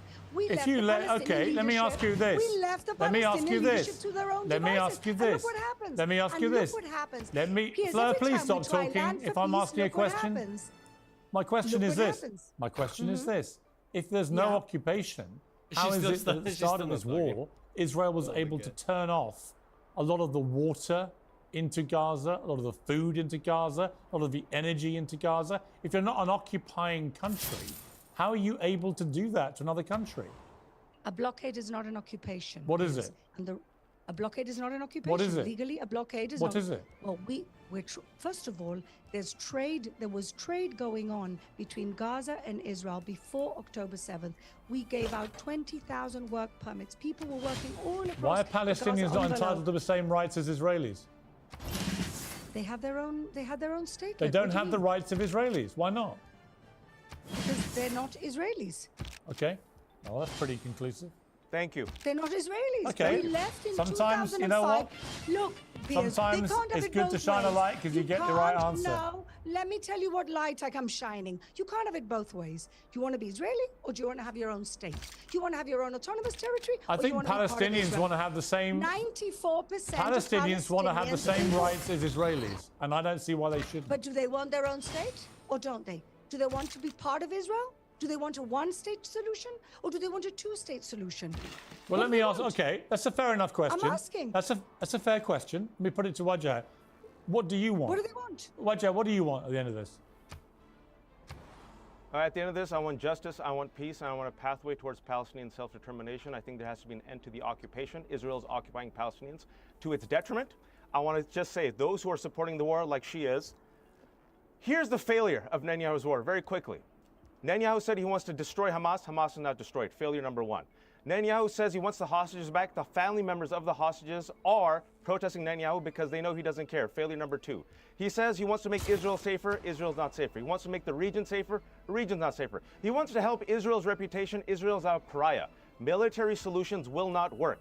People like your guest right now think they could put the boot on the neck of Palestinians, create a symmetry where there is none, occupy people, and people resist that occupation and just die. Like, they're just gonna die. They're not. If you want an end, if you want peace, stop the occupation and give Palestinians a pathway towards self-determination. Wait, what, and if there should be two states, Piers, riddle me this: why is Israel expanding settlements in the West Bank? What excuse is it? Please give us the excuse why Israel could not agree is more. occupying the West Bank and expanding settlements. I couldn't agree more. Fleur, why on earth does Israel think it's a good idea to expand settlements on the West Bank? Well, first of all, you have to understand the context that Area A and B, which is where 94% of the Palestinians live, are under the PA autonomy. The fact that they haven't developed their own economy, the fact that they don't give people anything, the fact that East Jerusalem... That's not the question. The question is why expand settlements knowing it is deeply inflammatory and often accompanied by violence? Why? Because the settlements are not the obstacle to a two-state solution. Actually, they're one of the major obstacles, actually, They're not. Because if you keep seizing so land they're with settlers who are violent towards Palestinians, that is an obstacle. Yeah, it is. What was the obstacle before 1967? The 48 Declaration? We're not in 1967. We're in 2024. In 1967, a war was started. In 1967, a war was started in order to destroy Israel. In 1948, a war was started in order to destroy Israel. There wasn't one settlement. So explain to me what you And both in 2024, are Benjamin Netanyahu announced he would have 3,000 more settlements in West Bank. The settlements are ridiculously Netanyahu said 3,000 more settlements. They shouldn't be happening. The largest Petra cities is a and brilliant towns display. in the Palestinian, in the West Bank, in Judea and Samaria are all Will no under the entreaties autonomy cause of thee Mahmoud to Abbas, turn a who favourable eye unfortunately is a upon thy corrupt creature? dictator. What I wish for the Palestinian people is that they get the leadership they deserve. They get a Gandhi, they get a Mandela, they get somebody who's not either a kleptocrat or a genocidal you know what? Hang on. Hang on. You'd kill them. You know what? No, you'd kill them. Well, you know what? I That's actually wish that. If I may finish, I actually agree with you, Fleur. I would like that on both sides. I think Netanyahu is long past his sell-by date. The right-wing hate bangers in his government are past their sell-by date. To get to a two-state solution where people can live peacefully with the same rights and same security and freedoms, you have got to get new leadership on both sides. And that is how we're going to leave. Amen. I wish I could believe Land for Peace would bring us peace, because we really want peace. Okay, well, one said amen, and the other one tried to equivocate. And that's the problem, Fleur. Sometimes you've got to reach an agreement on top-line principles, which is, isn't that what we should all want? With leaders who care about their people, and I wish that for the On Palestinians. both sides. I don't care. I don't think Netanyahu and his cabinet right now care about anything but themselves. We've had many other prime ministers offering everything the Palestinians said they wanted, and they rejected We're going to leave it there. Fleur Hassan Nahum, thank you very much. Wahaji Ali, thank you very much. I appreciate it.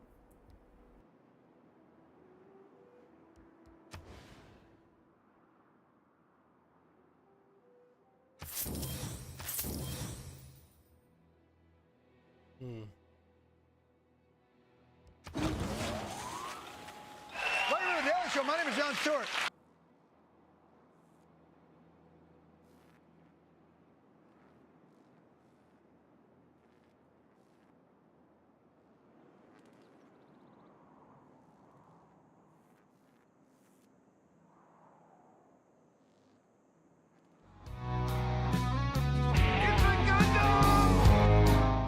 The internet is full of cursed videos and items, imbued with terminally online artistic energies. Wang has covered many of these items and videos over the course of years, but none are as powerful as the Sonichu medallions. Chris Chan, the creator of Sonichu, was in turn cursed by his own creation, if you really think about it. Had Chris Chan never created Sonichu and the medallion, maybe, just maybe, Chris Chan would have been damn near normal. Computer says no. For a person with severe autism, just really think about it. He would have never met the miscreants, would have never become trans, probably wouldn't have diddled his mother. There's just this whole different life that could have been had Sonichu not manifested. The first medallion kept Chris Chan from finding a boyfriend-free girl, lest we forget his many escapades at high school or community college, wherever he was at the time, led to Mary Lee Walsh deciding to press charges against him and ripping down his love. What is this thing? Alright, let me zoom into this. I can't read this shit. It looks like chicken scratch. 21 and single, white male. 18 to 20 plus of age, does not already have a boyfriend, is single. Average to slender body type. Yeah, don't be fat for Chris Chan, you stupid bitch. White, lives in Charlottesville or Rutgersville area. Does not smoke or drink alcohol. Happy, positive personality. Average to high income. Drives a vehicle. These seems like the talking points you'd get from a woman in your average dating profile these days. Chris Chan just knew what Chris Chan deserved. Alright, let's just skip ahead, because I could do this all day. There was the Megan Schroeder debacle that ended in a simple phrase in a piece of very provocative art called "She came for quick." Look it up yourself. The first medallion was sent to some troll posing as a potential sweetheart for Chris Chan. It was then destroyed, smashed, and I believe pissed on. The second medallion was broken in half, and Chris Chan was forced to shove it up his own ass at the demands of a troll known as Blue Spike. Cut it into two. While you shove it up your ass, scream. Zap him to the extreme, okay? What the fuck? Oh, I see brown stains. Did you crap your pants, really? Yeah. More. What more. the fuck Shove is it up, this? Shove it up, more. Why? Who was posing as a girl that was interested in Chris Chan, who was his true sweetheart by the name of... Well, anyway, Blue Spike was threatening Chris Chan that he would give his information to Chris Hansen from To Catch a Predator. This was not optimal for Chris Chan. These are some bad optics. Since Blue Spike was a twisted 14-year-old boy, needless to say, if anything, Blue Spike is probably a serial killer by now. So, with all this information at the fingertips of Chris Hansen, Chris Chan had no other choice but to jam the medallion up his butt. He also shit his pants during the medallion stuffing. I think the miscreants did give Chris Chan back his PSN account, so all's well that ends well, I suppose. High five! Right. The third and fourth Sonichu medallions accompanied Chris Chan. One of them actually looked like vomit that was shaped into the head of a Sonic. Whatever. These medallions accompanied Chris Chan on many more adventures, like transitioning, spraying a GameStop worker with pepper spray over the Sonic game, where Sonic now had blue arms instead of tan arms. Then there was the famous mom diddling and jail time for said mom bopping. We're just gonna skip over the Chris Chan tomboy phase. I've got 29,000 gold. I can't, dude. I can't. YouTube trans star Chris Chan, 39, is arrested for incest charges after... Oh, boy. Diddling her 79-year-old dementia-suffering mother. Remember when there's a time that literally this sort of headline was something you'd only read in The Onion, and now it's literally reality.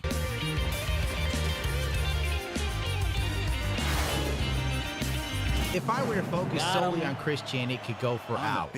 So let's move on. Personally, I believe the Sonichu medallions curse any foolish enough to don it upon their necks.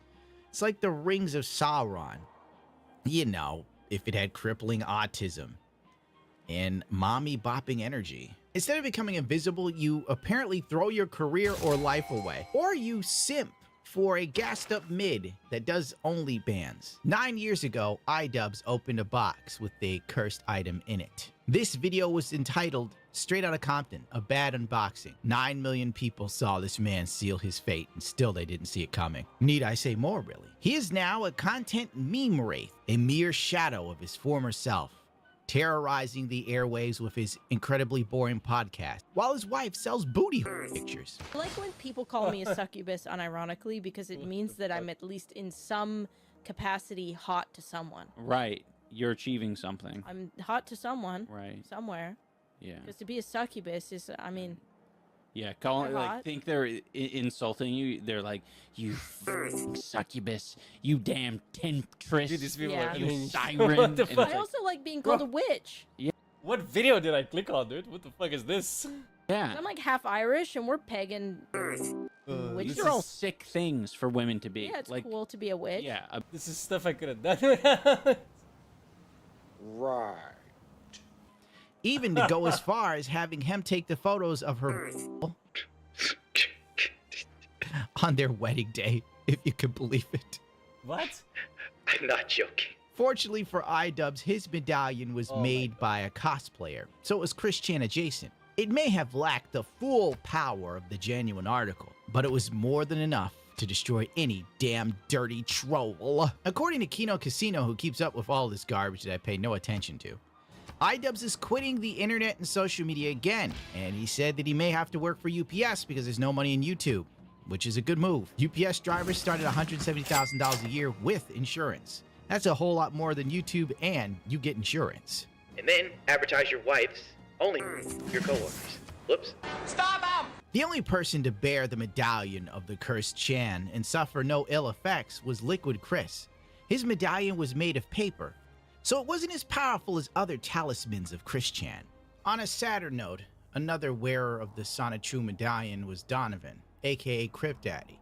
I believe he first started posting the meme of him dressing as Chris Chan in April of 2023. As always, Donovan was funny. Every time he would repost it replying to someone. Crypt Daddy seemed immortal. I remember one of the last things he said to me. Happened in the same day? Oh, no, not the same day. Well, actually, credit card fraud happened. For real, actually? Yes. Never mind, go ahead. That's fine. Thank I give you. you permission.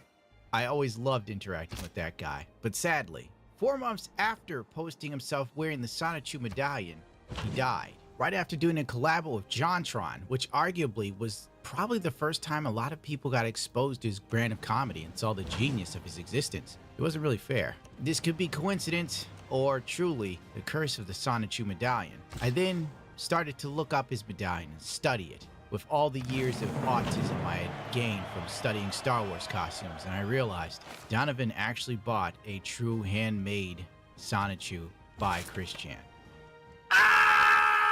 Here are some random posts of other people that supposedly suffered ill fates of the Chris Chan medallions, and we can only hope that they're memes. My aunt is trying to determine the value Apparently of I don't things my have cousin, who entertainment complexes. bubbled himself with fire a couple weeks ago, owned.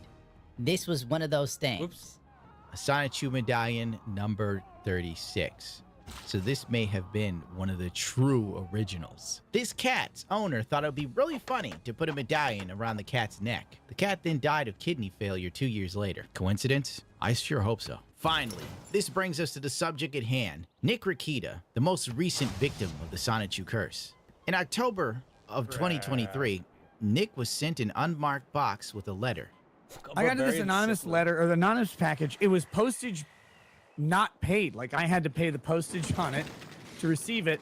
And the post office was like, well, where was it sent from? And it had my address as the return address with me as the sendee, which is not true. And in it had this burned piece of paper, which I feel like I'm going to get serial rape here. It says, the stars are aligned. A new host is chosen. Hail unto thee, Nick Chan Rikitachu. To the jagged rocks, and then with that came this. And this was so weird because this came before the mention of Sonic in the trademark dispute that we were talking about last night. A Sonichu medallion has been passed to me. I don't know where this came from. I don't know what it means other than what it means, but that is that happened. That happened. It cost me $2 to pay the postage on it. Cast it into the fire! Destroy it!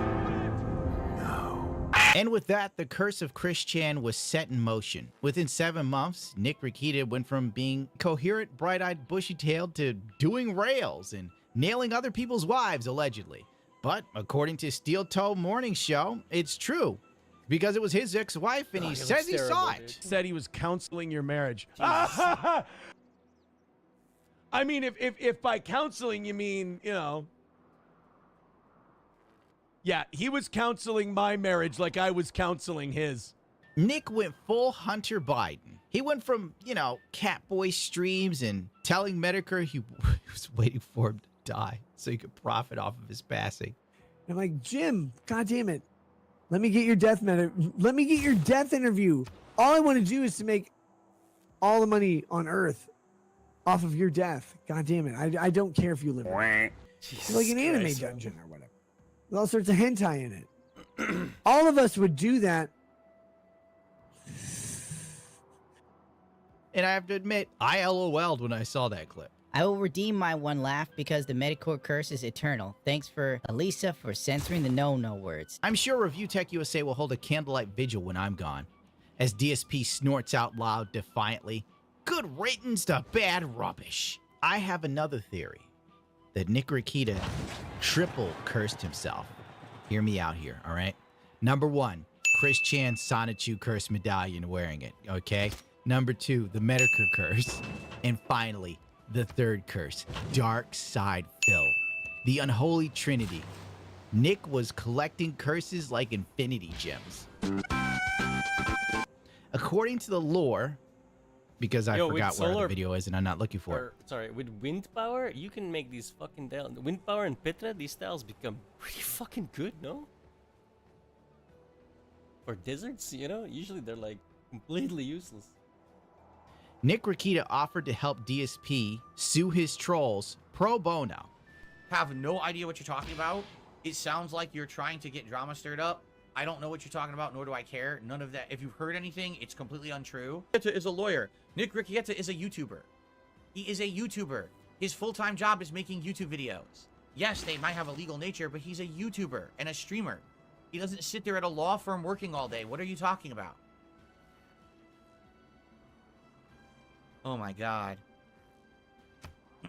People who are real lawyers actually sit there doing law all day because that's their job. They don't sit there making YouTube videos and streaming. I hate to tell you this.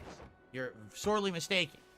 Nick Rakita hears this, and later on one of his many drunken streams that I LOL'd at, Nick Rakita told Darkside Phil to go f himself. I'm serious. I don't care to hunt it down. Shit really hit the fan and blew the coke off the table when the infamous gooning stream / alleged sloppy toppy, depending on who you ask, happened. Keto Casino boosted the audio and heard a woman in the background, supposedly under the table. Then Steel Toe, I don't know the guy's name, Aaron or something, he confirms, basically, that indeed there was a woman there, and under the table, it was his ex-wife, soon-to-be ex-wife, blah, blah, blah, blah, blah, allegedly, don't know, but he said so. And you hear her go, it's still on, meaning the stream, because he didn't stop his stream. And like I said earlier in the show, like, guys, I know, you know, they're like, was somebody else in that room? Like, I know there was, there always is. Meanwhile, while Nick was tasting colors and smelling new sounds, his cheeks were red like old Saint Nick, with a bit of booger sugar on the tip of his dick. Nothing could bring my man down, except for the warrant out on his ass. And as every user knows, the police ramming down your door really harshes your buzz, and it sucks to get that door replaced. Nick returned to the home with law enforcement. He demanded a copy of the warrant. When given a copy, he looked at it and threw it on the ground.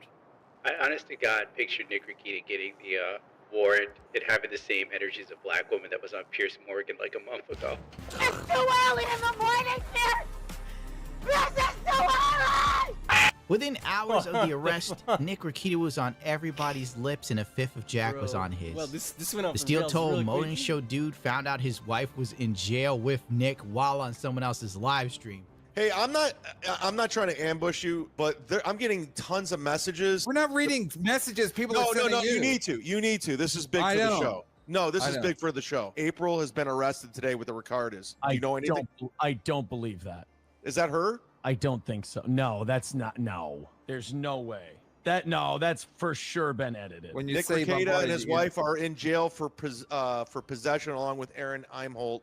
No, that's definitely been altered. Will Heron, Aaron, can you tell? Oh my God. Ooh, that stings, Rance. Yeah, that stings. But I have to admit, it's pretty gangster to be going to jail with your wife and your side piece.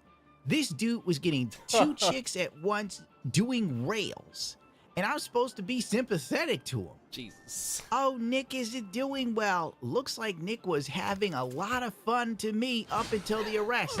And let's be real here. All the people I knew that know him closer than I do, I've only done 2 streams with him, got no problem with him. Can you go dormant Apparently, already? people have been trying to talk him down for a while. Frankly, Nick Rakita was living like a rock star.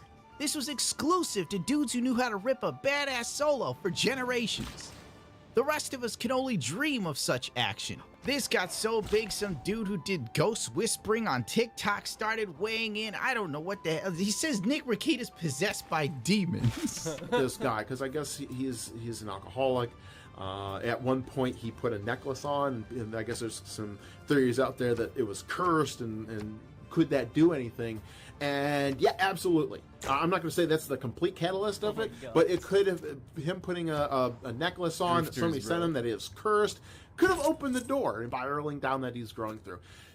Just a lot of things. And I'm sure there's a lot of demonic connotations to it. It doesn't necessarily have to be demonic. The memes afloat like the land of milk and honey. People were putting them in Lord of the Rings, painted a photo of this man as a drunken wizard. People are tweeting, okay, stop this Christian curses first. Oh, don't buy the medallions. Too late, sales are up. Christian is probably happy as a pig in shit right now. The Steel Toe Morning Show started talking to anyone and everyone that would listen about Nick Rakita. He goes, you have to understand, sometimes people have stress levels that are up here, and their minds can only handle this much stress. And then when you do the stimulant, it bumps you up like this, and then you can handle more stress. I'm like, Nick, you lunatic, lower your stress levels. Oh. Some people say don't trust what the man has to say. Star Wars girls now fighting with him. It's a scene, I guess, you know? Make up your own mind on everything that the dude says. It looks like Nick is accused of some heavy drug charges and child endangerment. I'm not going to dig too deep in this because there's already been a billion people that have rebroadcast him on trial and all this other crap. YouTubers fighting with each other on who's on Nick's side, who's against Nick. I don't really care. The moral of the story is, if you get a Sonichu medallion, don't put it on, especially if you're in social media.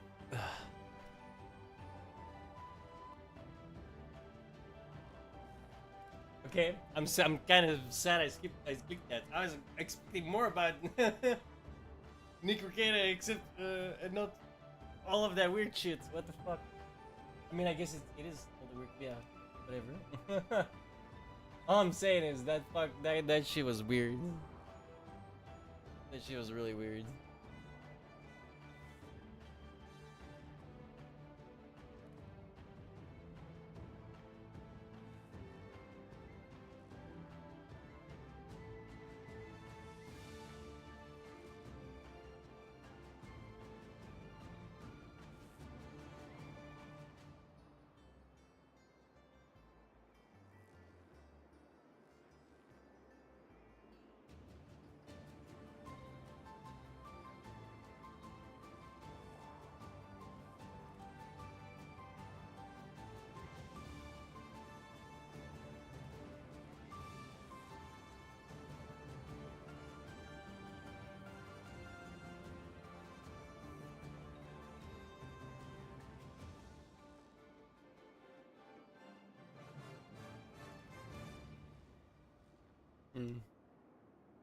That's all the drama for today, I think.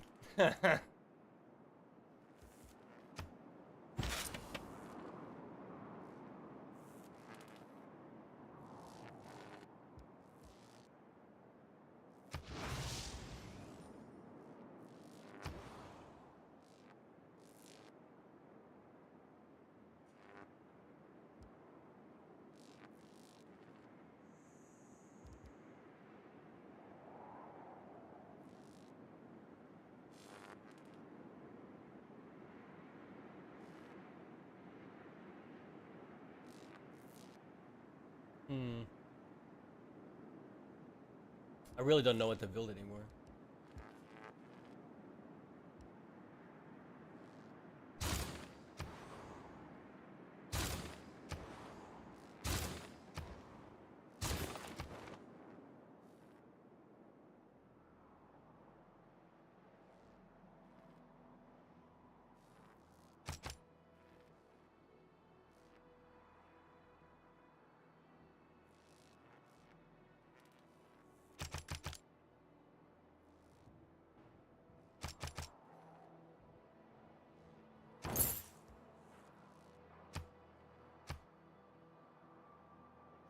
Oh, he's holding out, man.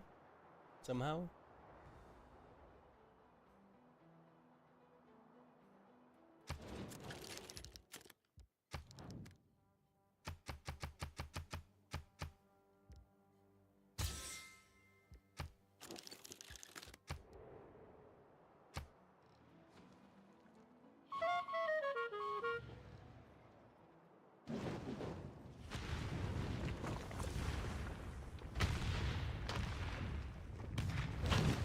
you drive out where the storm clouds swallow.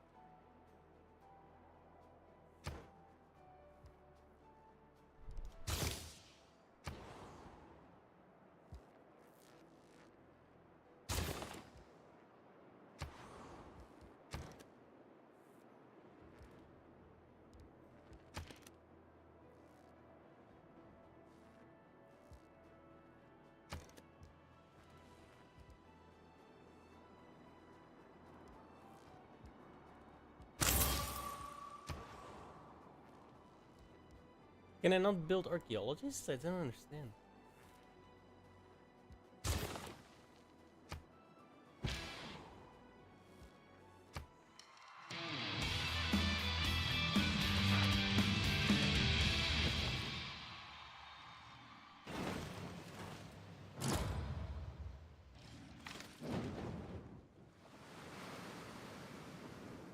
Which of all my important nothings shall I tell you first?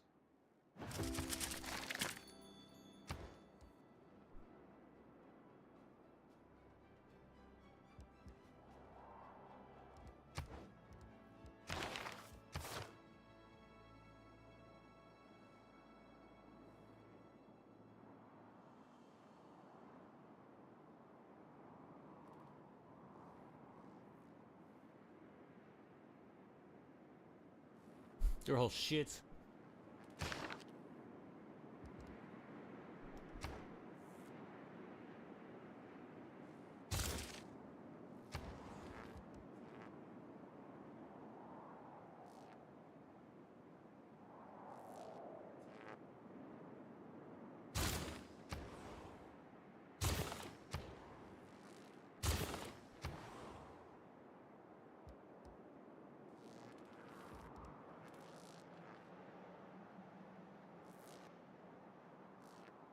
Oh, what the fuck?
Robotics has been around forever, and it's...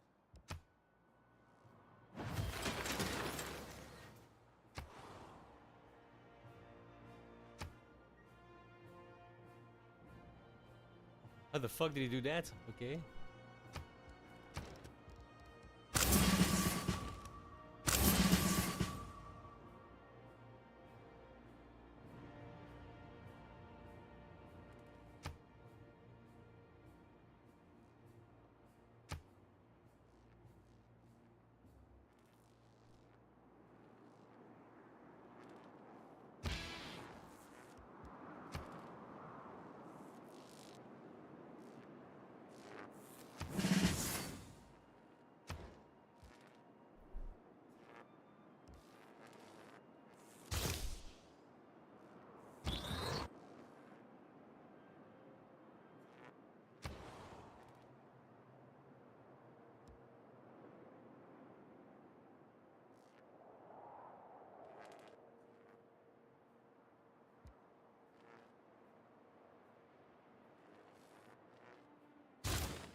What? Where'd these guys come from?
If there is any work in the afterlife, you must...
I really hate late game, dude.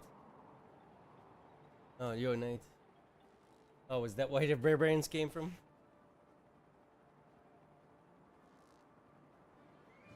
Oh.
interesting.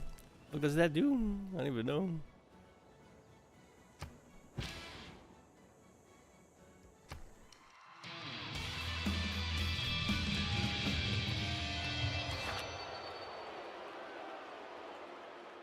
Ooh.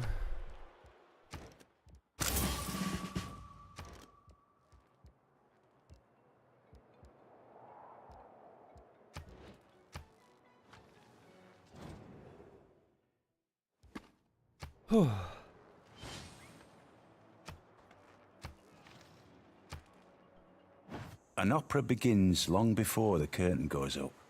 It has been said aforetime.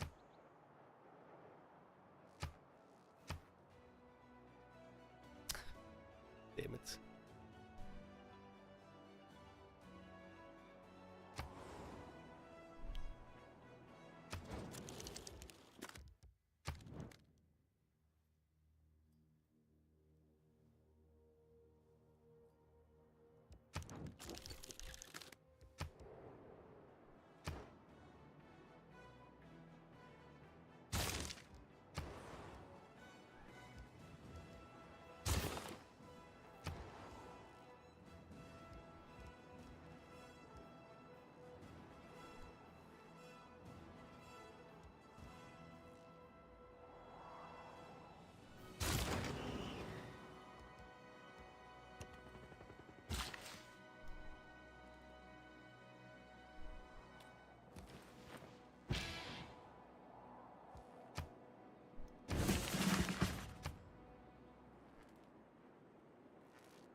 Incomplete.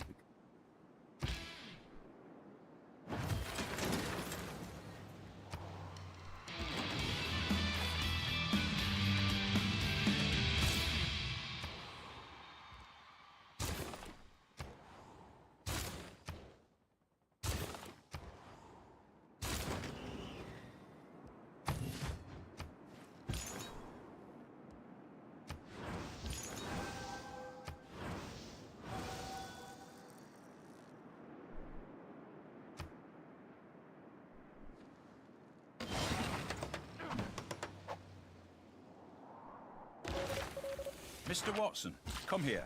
I want to see you.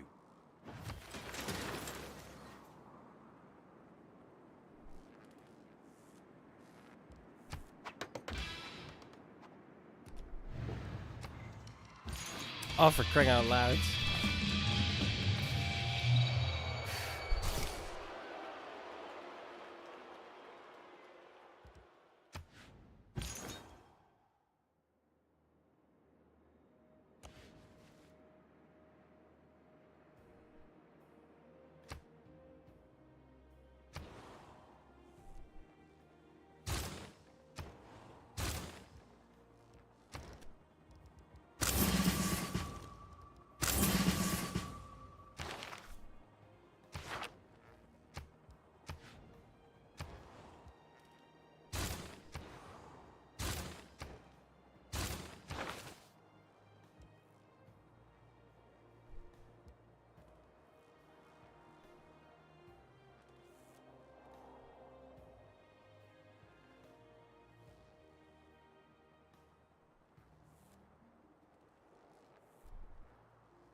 Motherfucker.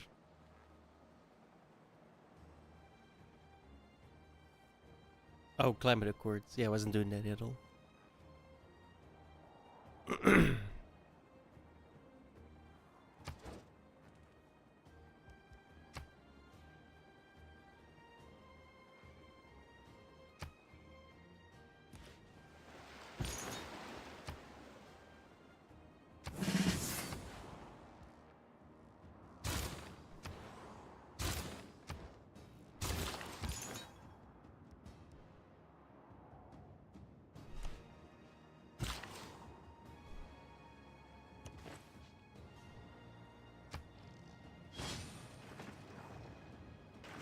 All right.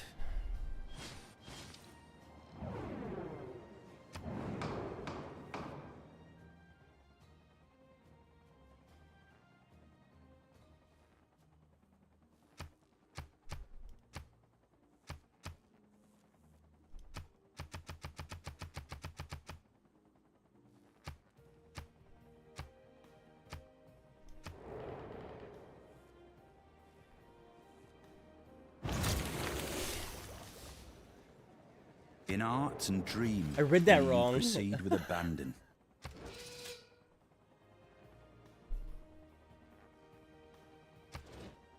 No wonder I'm keeping the game going. I keep making myself lose 2 points. That's why. Oh, I did that last time too.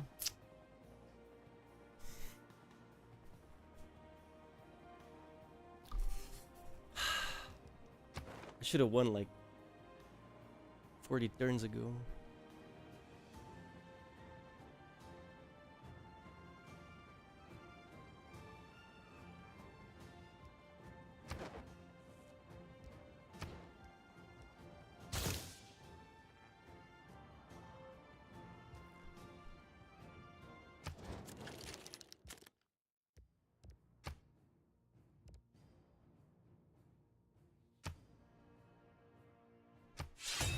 Mubby. Just because I'm bored.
insane viewers.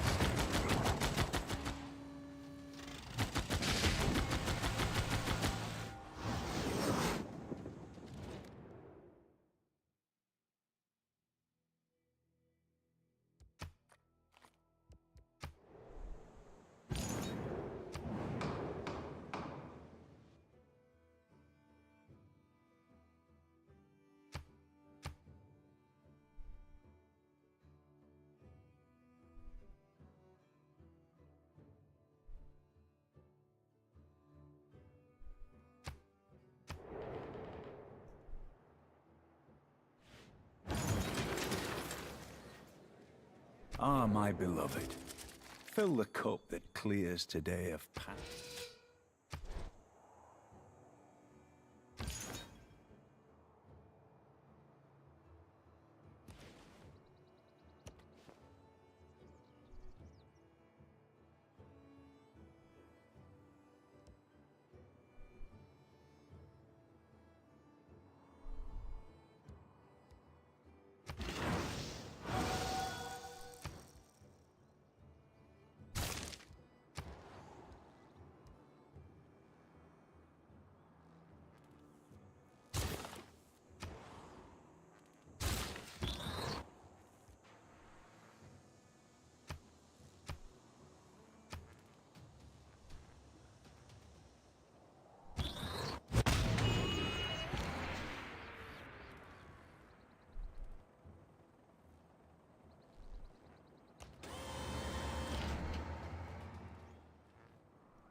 I just walked in, man. The city was barely damaged.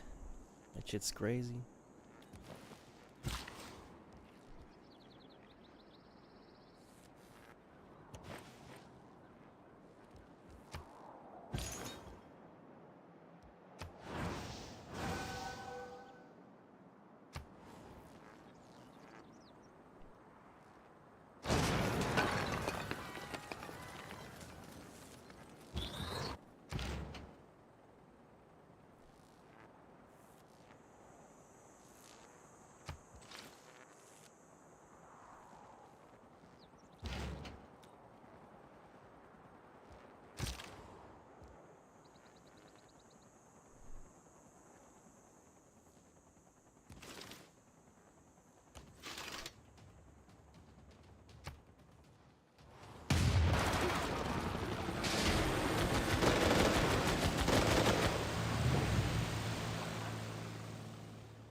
Just buying them wholesale, dude. That's so powerful.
If the enemy know not where he will be attacked.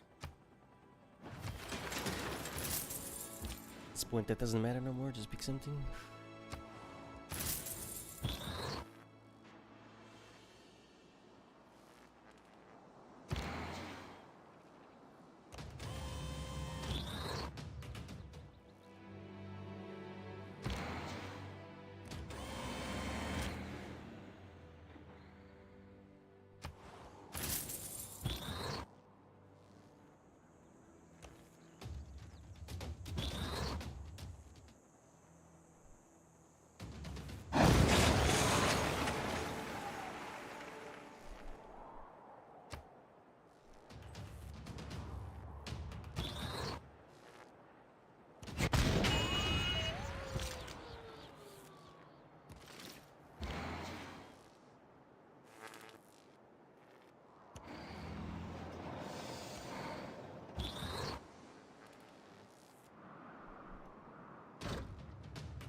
Oops.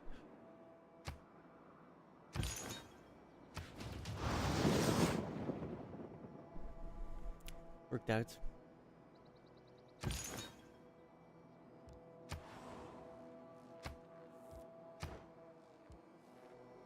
Actually, I should have raised that one. Whatever.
Looks like she's losing.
descends from the earth. This, though best.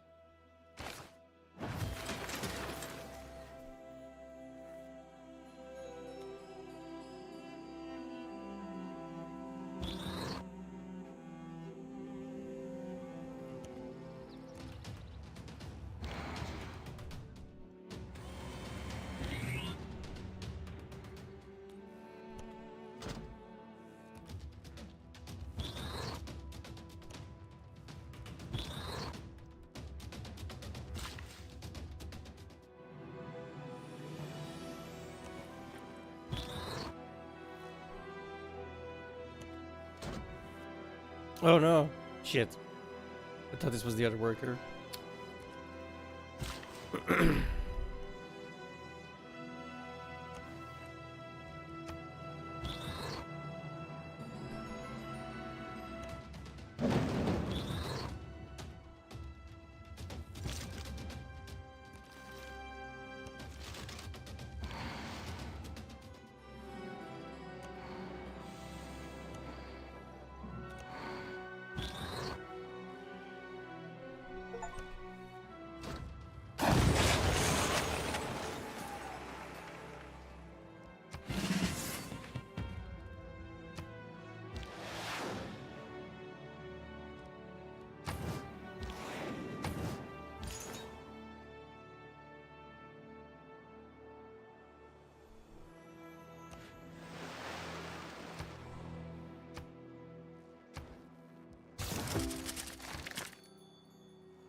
No, my friends.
Really?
Oh, I lost?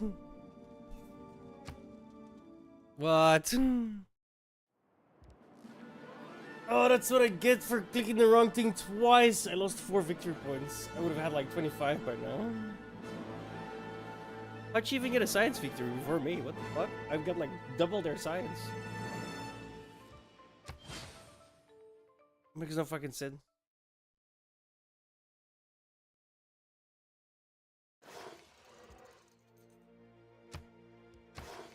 Rip. Well, that was a downer. Can't believe I still lost. What the fuck? Bro, I had double the science of the next one. Like, I have no idea how the fuck they got a science victory.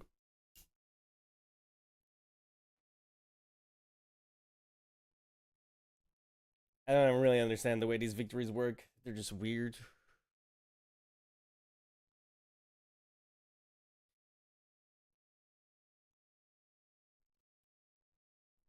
Ugh. Anyway. Probably take a little break. I need some food in me. I feel like shit, dude. I gotta test tomorrow though, so I gotta make sure to also do some reading. It's just about RAM. It's not really that difficult.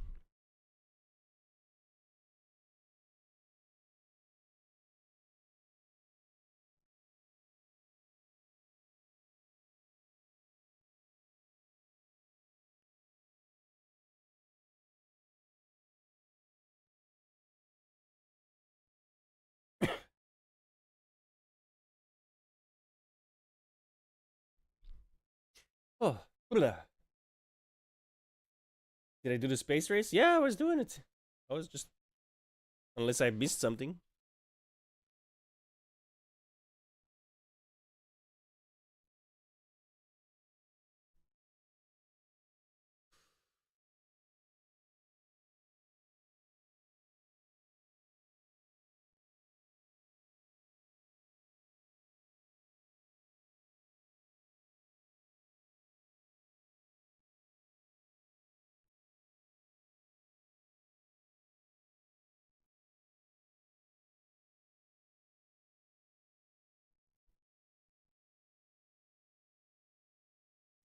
Bro, what?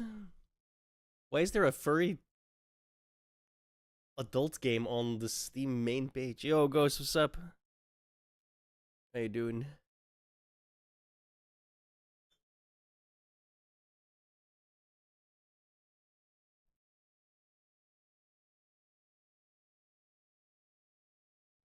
I saw.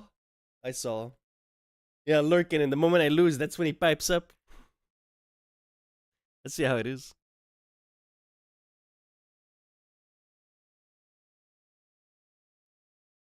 Yeah, I don't know what happened there, to be honest.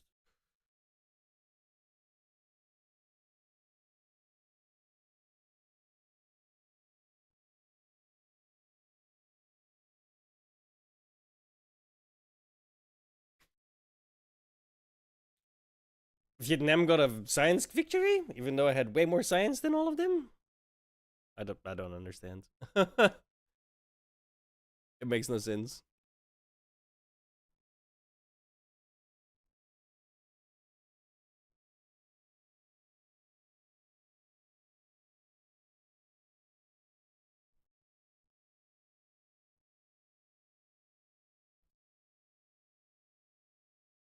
Holy shit! Sorry.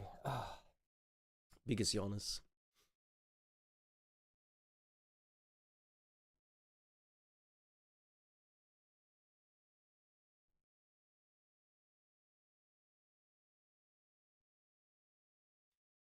Nothing on Steam that looks interesting. Not that I can afford it. Broke as fuck, boy.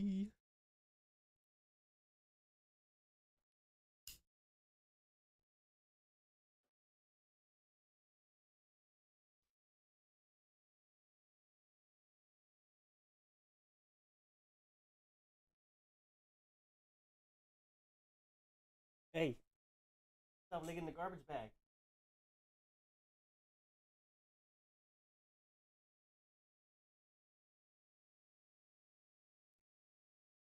Stop licking the garbage bag.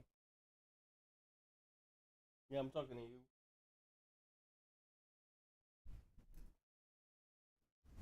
Going underneath my chair isn't gonna help you.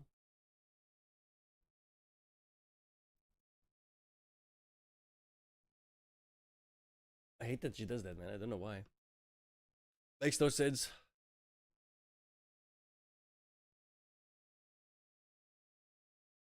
Let me go through the queue real quick of my Steam. See if anything's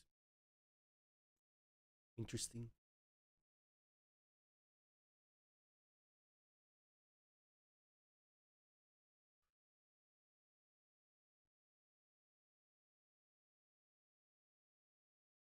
No idea.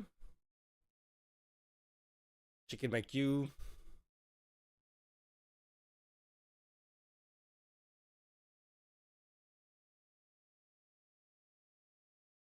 Can you stop licking the garbage bag? Stop it. On holiday for a week? Oh, yeah, of course.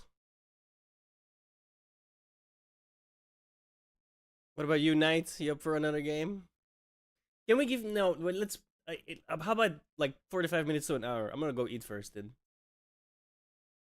Yeah.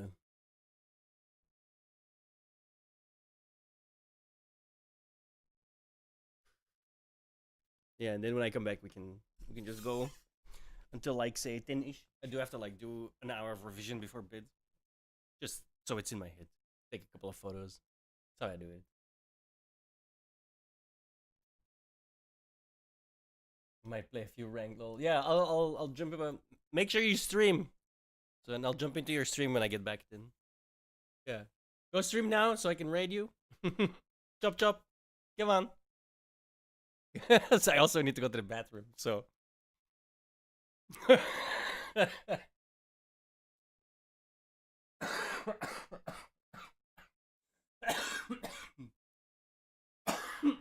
I feel shit, dude.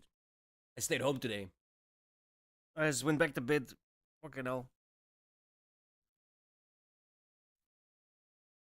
Tomorrow it is though, so I can't stay home. Which is why I stayed home today. It's partitions. I know though. That's fucking easy. If you don't know how to make a partition on your hard drive, you probably shouldn't be working with computers. Be honest.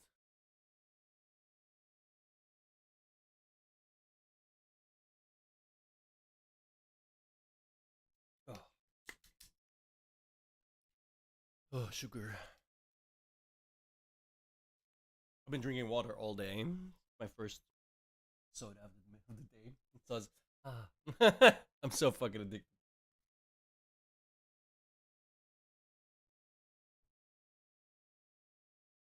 Indeed.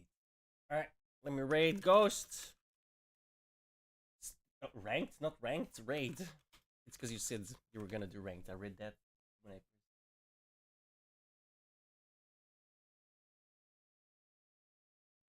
There we go.